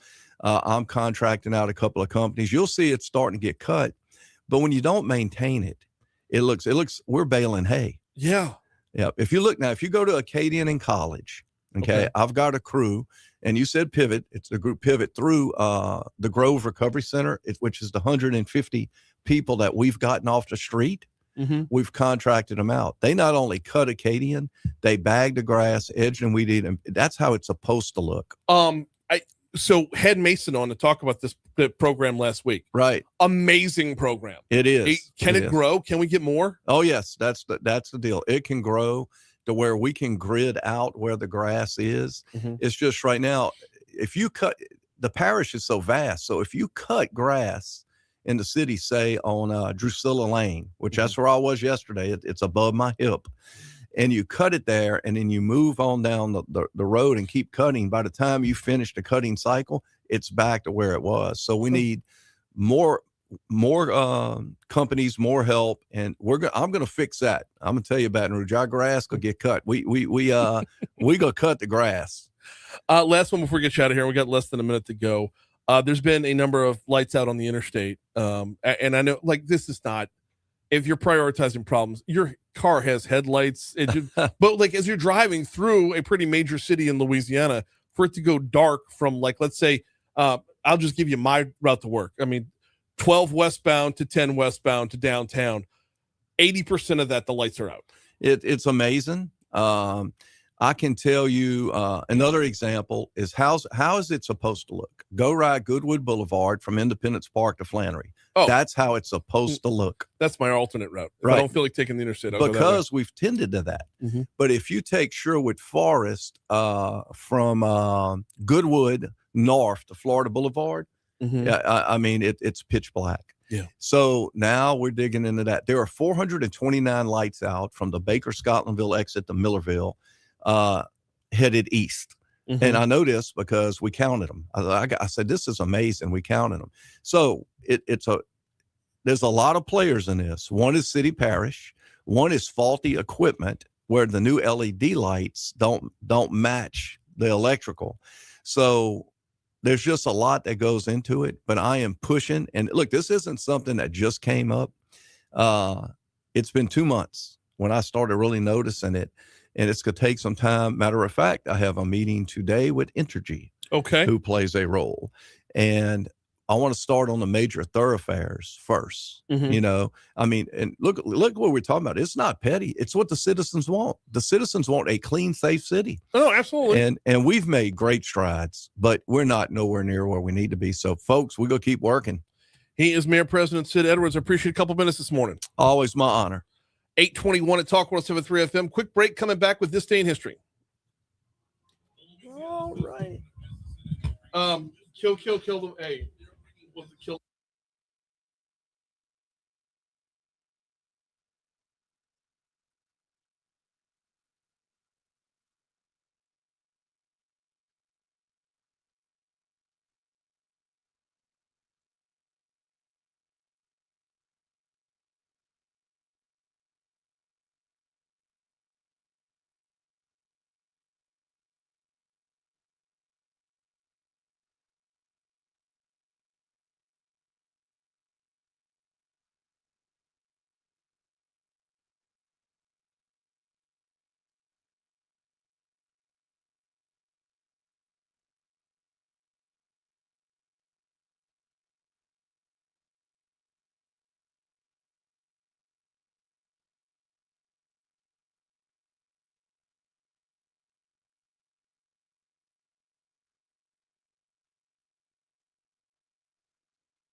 day in history, and then Yep. It's 8:23. I gotta go at 8:30. 8:30. So yep. Let's get into it. 8:23. Talk 107.3 FM WBRP. Mornings with Brian Haldane, rolling right along. We ran long with Coach because Mayor's rule. I mean, we got a lot of ground covered there. So that means we're going to be short on this day in history, but let's get to it.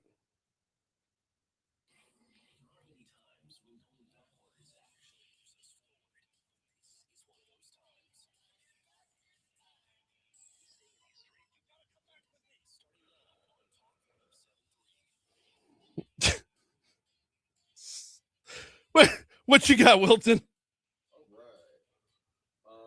Yeah, I'm not hearing you. Nope. Need me to give it a look? There you There are. that go? There you go. Oh man, sorry about that. All right, good. All right, do a quick this day in history. It was a little light, but I got some good stuff for you today. Let's see. I'll get through a few of these quickly. I have, let me see. In 1570, pretty long way back, Pope Pius V introduced the standardized Roman Missal. This is a text of the Latin Mass, and it remained largely unchanged for about 400 years. We pretty much use English translation of that same missal to this day. Very nice. In Catholic so Mass. Before that, they just had to listen. They couldn't follow along. I suppose so. Yeah. I honestly don't know what they did before that, or maybe it was up to each individual church what they wanted to set the readings as. Absolutely. Well, you know what? I don't know. I've always just assumed that the Catholic Church always had the same readings everywhere. I honestly never thought about it until I just learned that today's the anniversary of him putting the missal All right. together. So aside from that, the this will also be like the biggest national day today. 1789, the French Revolution began with the storming of the Bastille. And the French celebrate Bastille Day today. I had that written down as the day today. Actually, only freed 7 prisoners, but it was a largely symbolic act. And wait, seriously? Yeah. It only freed 7 prisoners? It stormed the Bastille prison. They freed 7 prisoners, but it was like the catalyst for the French Revolution. What an absolute failure. So it's like their day. I get it. It's their day, but what the hell are we doing here? I don't know if the prison was just mostly empty or if they were only like successful in liberating a part of it. I just haven't studied French history that much. Right. But that's what I am able to read about it. You remember from U.S. history class, 1798 today is the anniversary of the Sedition Act from the U.S. Alien and Sedition Act. Okay. John Adams passed this act, and it was to prevent. Basically, it was like a pretty. I mean, we were in a quasi war with England at the time, but it was an act to prevent basically the press from criticizing him. But they're still allowed to criticize his vice president and opposition, Thomas Jefferson. Okay. So that was like, it was like largely discussed, I guess. And then that was how anybody that wants to hate on Donald Trump for muting people, pay attention. That was how Jefferson got stuff is not new. All right. It's been going on. So let's see. Boom, boom, boom. That's a lot of the major ones. A lot was going on in 1933. Bunch of things happened today in Nazi German history. But honestly, I know we're on a tight segment. I did want to mention 1969 today is the outbreak of the football war between El Salvador and Honduras. Really? Yeah, 4-day war. War between those two countries. 4-day war. They were in the middle of a lot of like land disputes. Their border was disputed. They had a lot of Honduran civilians moving into El Salvador. Or no, I got that backwards. A lot of El Salvadorians moving into Honduras unregulated. A lot of immigration and like border disputes. And then during the World Cup match, there was like a very, very controversial victory for El Salvador, and they invaded. Okay. Honduras invaded. All right. This day, also in this day in 1969, Easy Rider was released. I had that too, but I really wanted to mention the football war. Just saying. One of my favorites, actually, I'd be remiss if I didn't mention that in 1982 today, the musical film adaptation of Pink Floyd's The Wall was released. Okay, cool. One of my favorite films. Along with the Blair Witch Project. So. And in 2008, The Dark Knight. A lot of films released, actually. Oh, how did I miss The Dark Knight? One of my I love that the Christopher Nolan trilogy. Okay, birthdays. What we got? Woody Guthrie. We actually just celebrated Arlo Guthrie's birthday a couple of days ago. And yeah, Woody Guthrie, born in 1912. Okay. Former President Gerald Ford, born in 1913. Gerald Ford. And Conor McGregor, actually born in 1988. Yep. UFC Conor fighter. McGregor. Add Jane Lynch to that list. Okay, sweet. Yep. Got any deaths for us on this day? I only saw Billy the Kid. That is I thought I correct. would mention. 1881. Billy the Kid was shot dead. At the age of 21. And of course, National Days. It is Bastille Day today. So we got it in. We got it in on time. That is this day in history. Got it in with enough time for me to remind you about the folks at Landmark Bank. LandmarkBankLA.com is the website. LandmarkBankLA.com. The importance of a community bank cannot be overstated, because when you have a community bank, you have a banker. When you have a community bank, they value you as much as you value them. You're not just a random account somewhere that just kicks money back to Midtown Manhattan. You have someone that can sit down with you and work through where you want to be in life. What are your long-term plans? What are your short-term plans to get there? How are you going about getting there? Do you need to borrow? Are we looking at investing? Are we looking at saving? Are we looking at, is it time for to utilize a little bit of equity in your home and go the HELOC route to make up some ground on things that you've been meaning to get done around the house? Whatever the case might be. Have someone that you see in line at the grocery store. Have someone that you know from two cars over in carpool. Have someone who knows you and can know where you want to be in life and help you get there. It makes all the difference when you have a community bank. And since 1897, that is exactly what Landmark Bank has been. If you want to learn more, personal banking, business banking, check them out. LandmarkBankLA.com. Hit that little About Us tab. Get your locations right there. So if you see them in your community, they are in your community. LandmarkBankLA.com. News, traffic, weather. Congressman Troy Carter is joining us next.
837 Talk 107.3 FM, WBRP, Mornings with Brian Haldane, rolling right along. We're still holding at 73 degrees in downtown Baton Rouge as we're still dealing with rain throughout the metro area. It's been a nasty, nasty morning on the roads as a result of it. Nonetheless, though, we got a lot more ground to cover here before we're all done this morning. Part of that is checking in with our representation on the Hill for the 2nd Congressional District in Louisiana. That means Congressman Troy Carter. So it's time for DC Current, presented by LABI.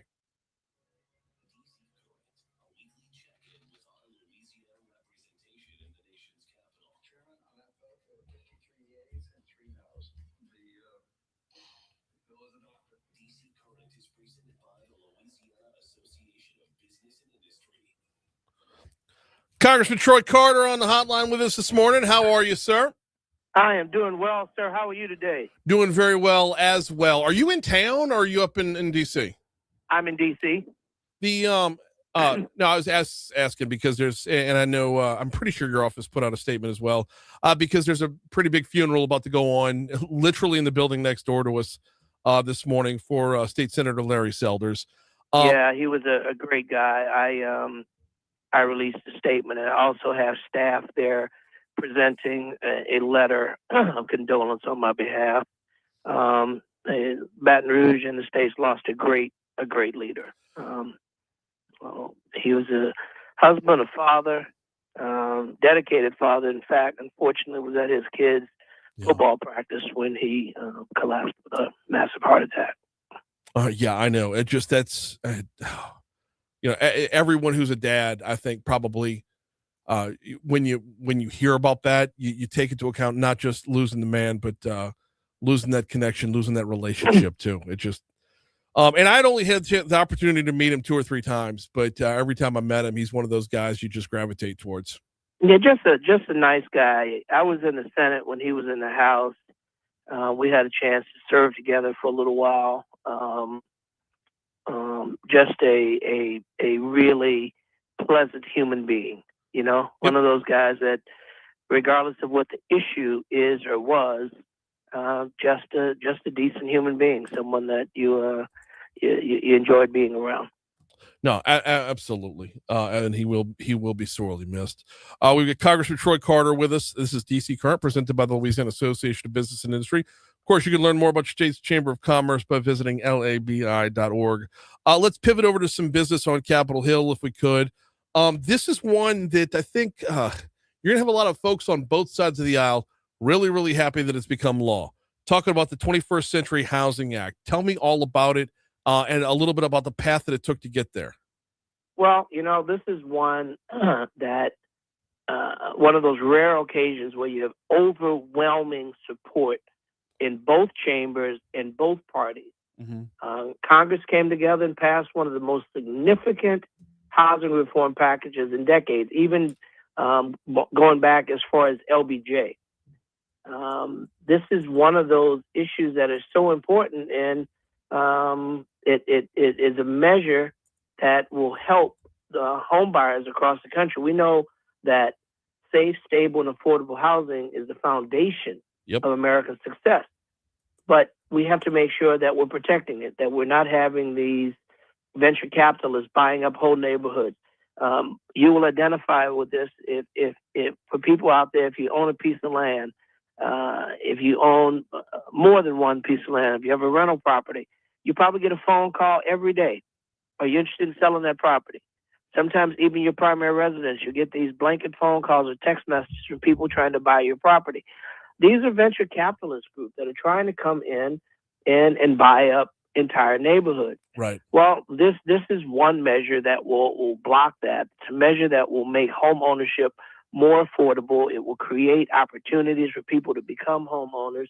And it's a uber bipartisan measure, fighting to lower costs and make your tax dollars and your life a lot better. This 21st Century Road to Housing Act is one of the most significant pieces of legislation. And it's unfortunate that our president would not sign it into law, although he had committed to doing so. He pushed for it. That's the part that I know. And then committed to doing so, and then when an attempt to tie one of his other measures to it wouldn't go. He refused to sign it, and but it's law. It's law now, and it's one of those moments that we can demonstrate to the American people when we want to.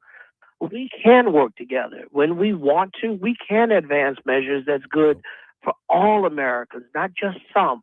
When we want to, we don't have to play the racial or the party divide that often plagues government bodies. When we choose to, and I hope we choose a whole lot more of it, we can work together, notwithstanding our philosophical differences, and still work for the American people. We got Congressman Troy Carter with us, and Congressman, I completely agree. And this was one that the president pushed for very, very heavily on the front end. And walk us through why, when the Blackstones of the world or the Home Partners of America of the world, when you see those venture capitalists or private equity get involved, why is it detrimental? Because it's the same number of homes that are on the market, but why is it detrimental to the market?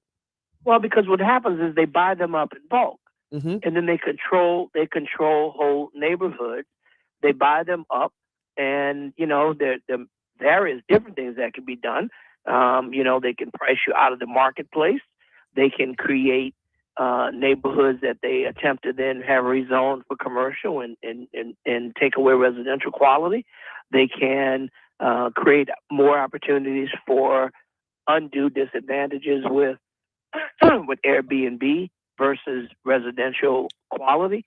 I mean, there's a whole host of things that makes it very difficult, not to mention to impact the market, where they can, when you control the market, you can control the price of the market. And so now you move home ownership out of reach of the average American.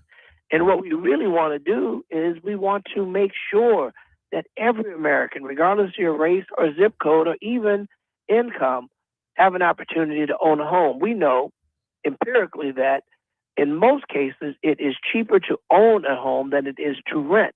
Yes. But the difference becomes two things: creditworthiness and the ability to come up with a down payment. If we can overcome those hurdles, we can create home ownership, which is singularly perhaps one of the most significant investments a person will make in their life. And it is an asset that they get to leave behind to their children or loved ones. And what that does is that creates generational wealth. Yes, it is cheaper to own a home than it is to rent.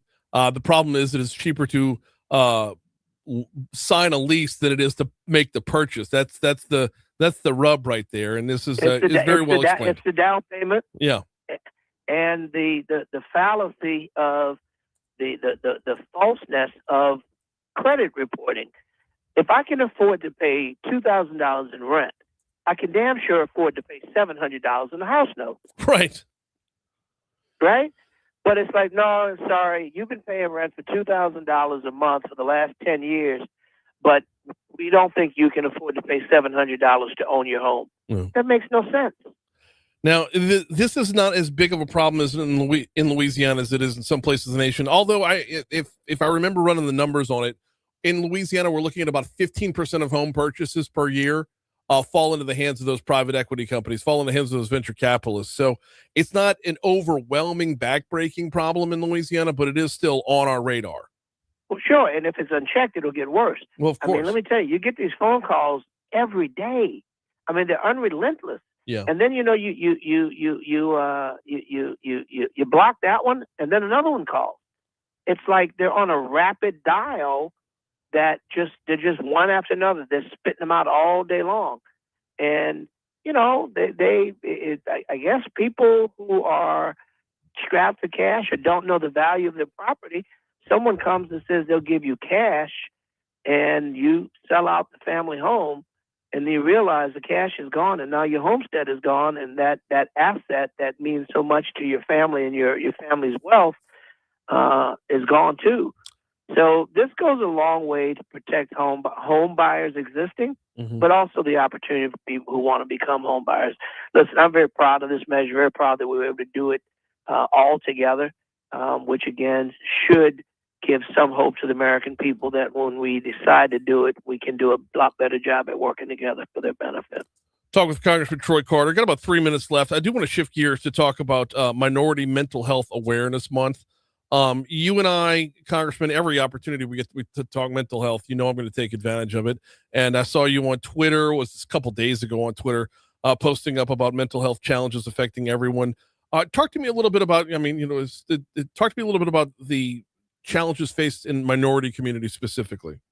Well, the biggest one is this notion that big boys don't cry.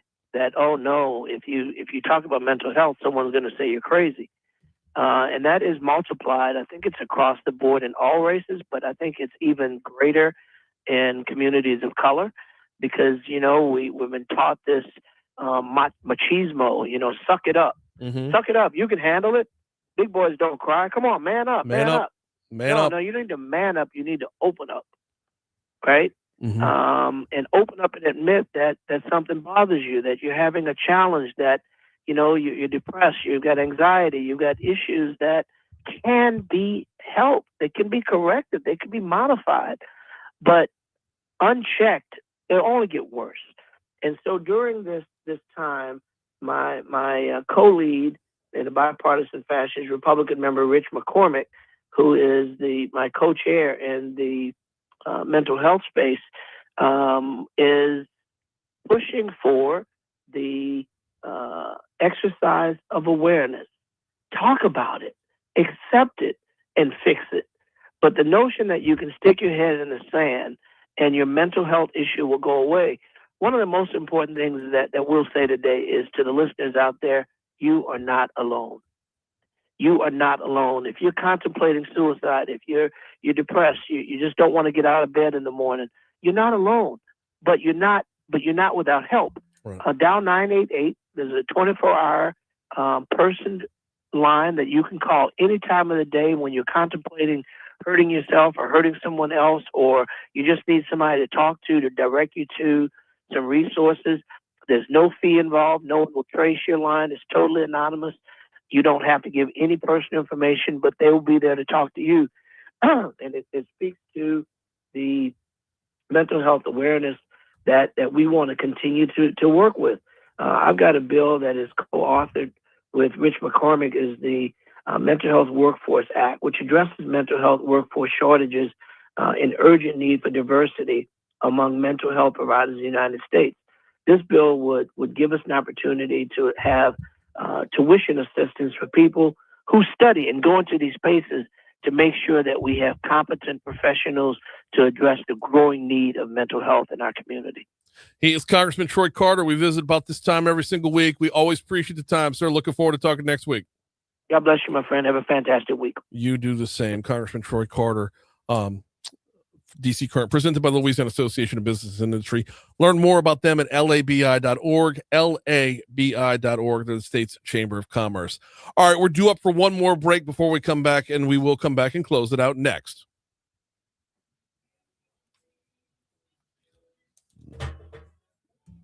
I probably should have told you he runs long damn near every week. Yeah. Yeah, I mean, there was no real way of stopping him right there. No, it's got to be a running gag with his press person Sarah, who's one of the best communicators out. So simple, text back and forth.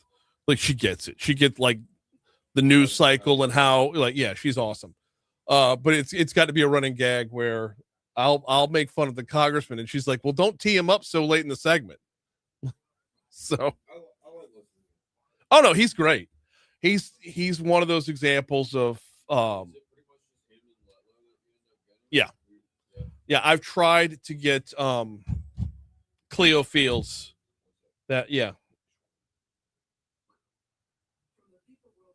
I tried throughout the campaign to get Cleo Fields.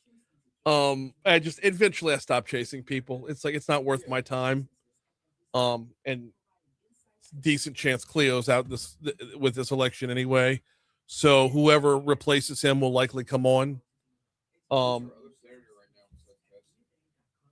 John Kennedy.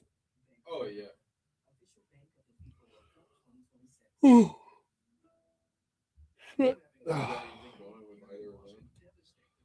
So I had a great relationship with Cassidy. I don't have a bad relationship with Kennedy's people. I just never get them on. I need to work on that. That's. Oh God, yeah. I absolutely adore that man. Not in the last 2 years. It's been a long, long time.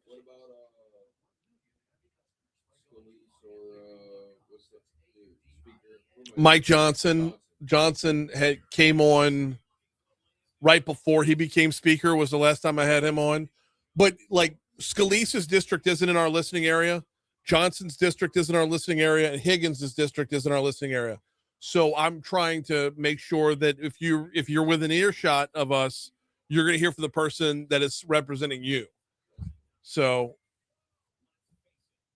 Scalise's office is hard to run down. Do other markets in Louisiana, do any other markets in Louisiana have like a show contemporary to this? Like stuff? Not really. New Orleans is close.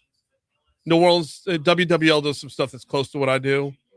But most, like if you go up to Shreveport, their morning show is just bitching about national politics. If you go to Lafayette, Joe Cunningham in Lafayette does pretty close to what I do as well. So maybe. But most morning show, like if they're local at all, they're bitching about national politics. And I just find that to be completely degenerative.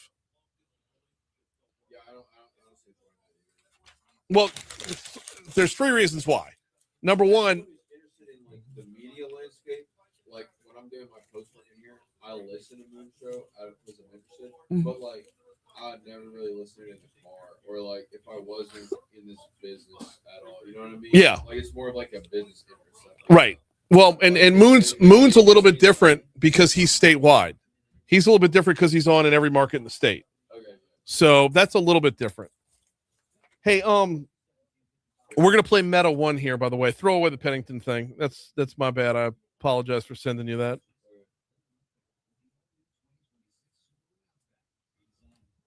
No, yeah, good point about Moon's one, I guess. I was just mentioning it as far as like Yeah, like, well, he seemed like he talks mostly about national stuff, and it's like this inflammatory. Well, so the way talk radio has evolved over the last 40 years is talk radio used to be hyper local.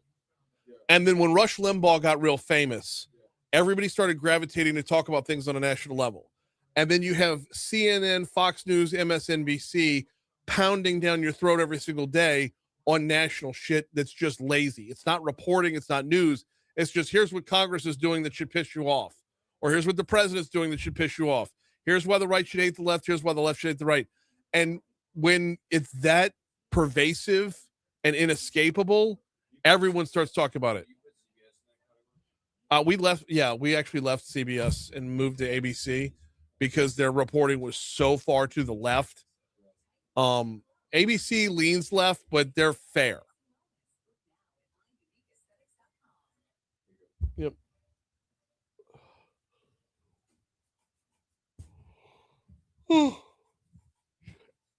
Oh, you're good. No, you're good. You're good. It's been a sprint. It's been a 2 hour and 56-minute sprint. I'm going to squeeze in a yawn. 8:56, Talk 107.3 FM, WBRP. Programming note, I believe Moon Griffon is back, y'all. Moon is back. We'll let him tell his story as to where he's been when he comes back on. But you should have Moon 9 to noon today right here on Talk 107.3 FM. And, of course, he's statewide, but back in the saddle as of today. Hey, want to go back to yesterday's press conference talking about Meta and the doubling down or quintupling down in Richland Parish. Before we do that, though, let me remind you about One Bath and Closets. OneBathAndClosets.com is the website. Spell it out, O-N-E. OneBathAndClosets.com. Or just call them, 400-8005. 400-8005. Who am I calling with that? David Duvall and his 30 years of expertise, 30 years of experience. David and his team roll in, do the job, roll out, leave the house looking immaculate on the way in and on the way out as well. It's not the easiest thing in the world to revamp a room in your house while you're living in your house. That's not the easiest thing in the world to do. David does it like he wasn't even there. We did this at our house. We redid our master bathroom. late last year and have been just overwhelmingly thrilled with the results. And it's not just bathrooms, y'all. Take a look around your closet. You got that walk-in closet that you can't walk in anymore because it's so overcrowded with stuff. Maybe it's not as efficient as it could be. Maybe it's not mapped out the way it should be. Maybe you need some shelves. Maybe you need some drawers. Maybe you need a second rack to hang things from. This is what David does. He will maximize the space.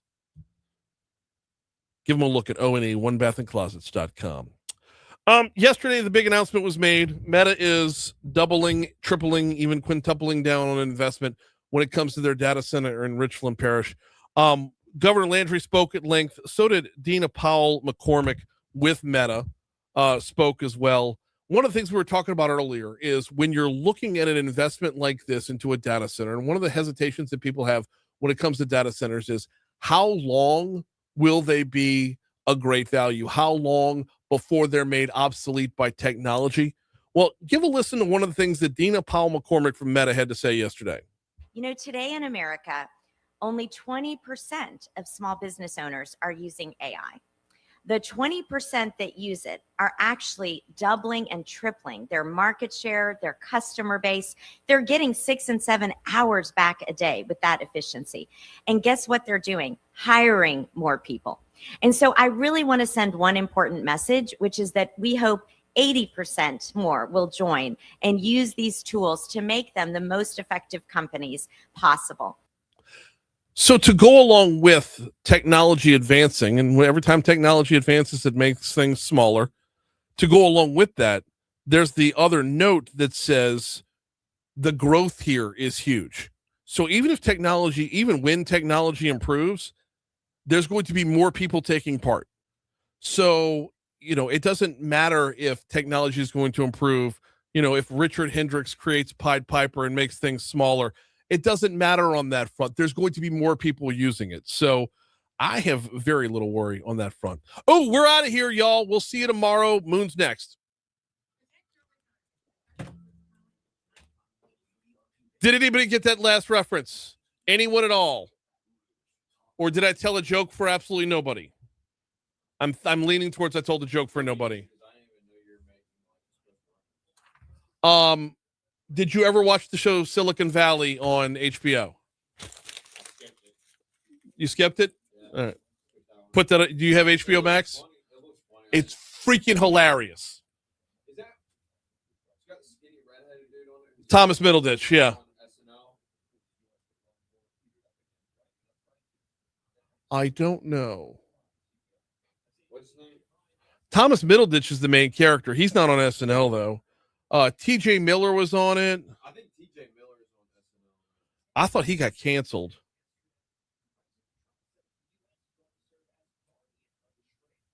No, that's not on SNL. Never mind. All right. There's a skinny red-headed dude on SNL right now. That was in a really funny movie that I watched one night. Well, Silicon. Yeah, TJ Miller is like. Yeah. Well, anyway, the premise of the show is they follow the startup in Silicon Valley, and it's called Pied Piper.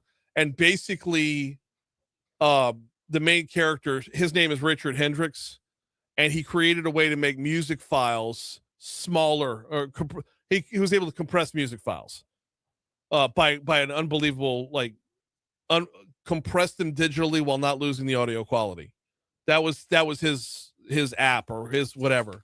So when I referenced Richard Hendricks right there, it was a reference to Silicon Valley. Any Hoosers. We got to go, y'all. We'll see you tomorrow.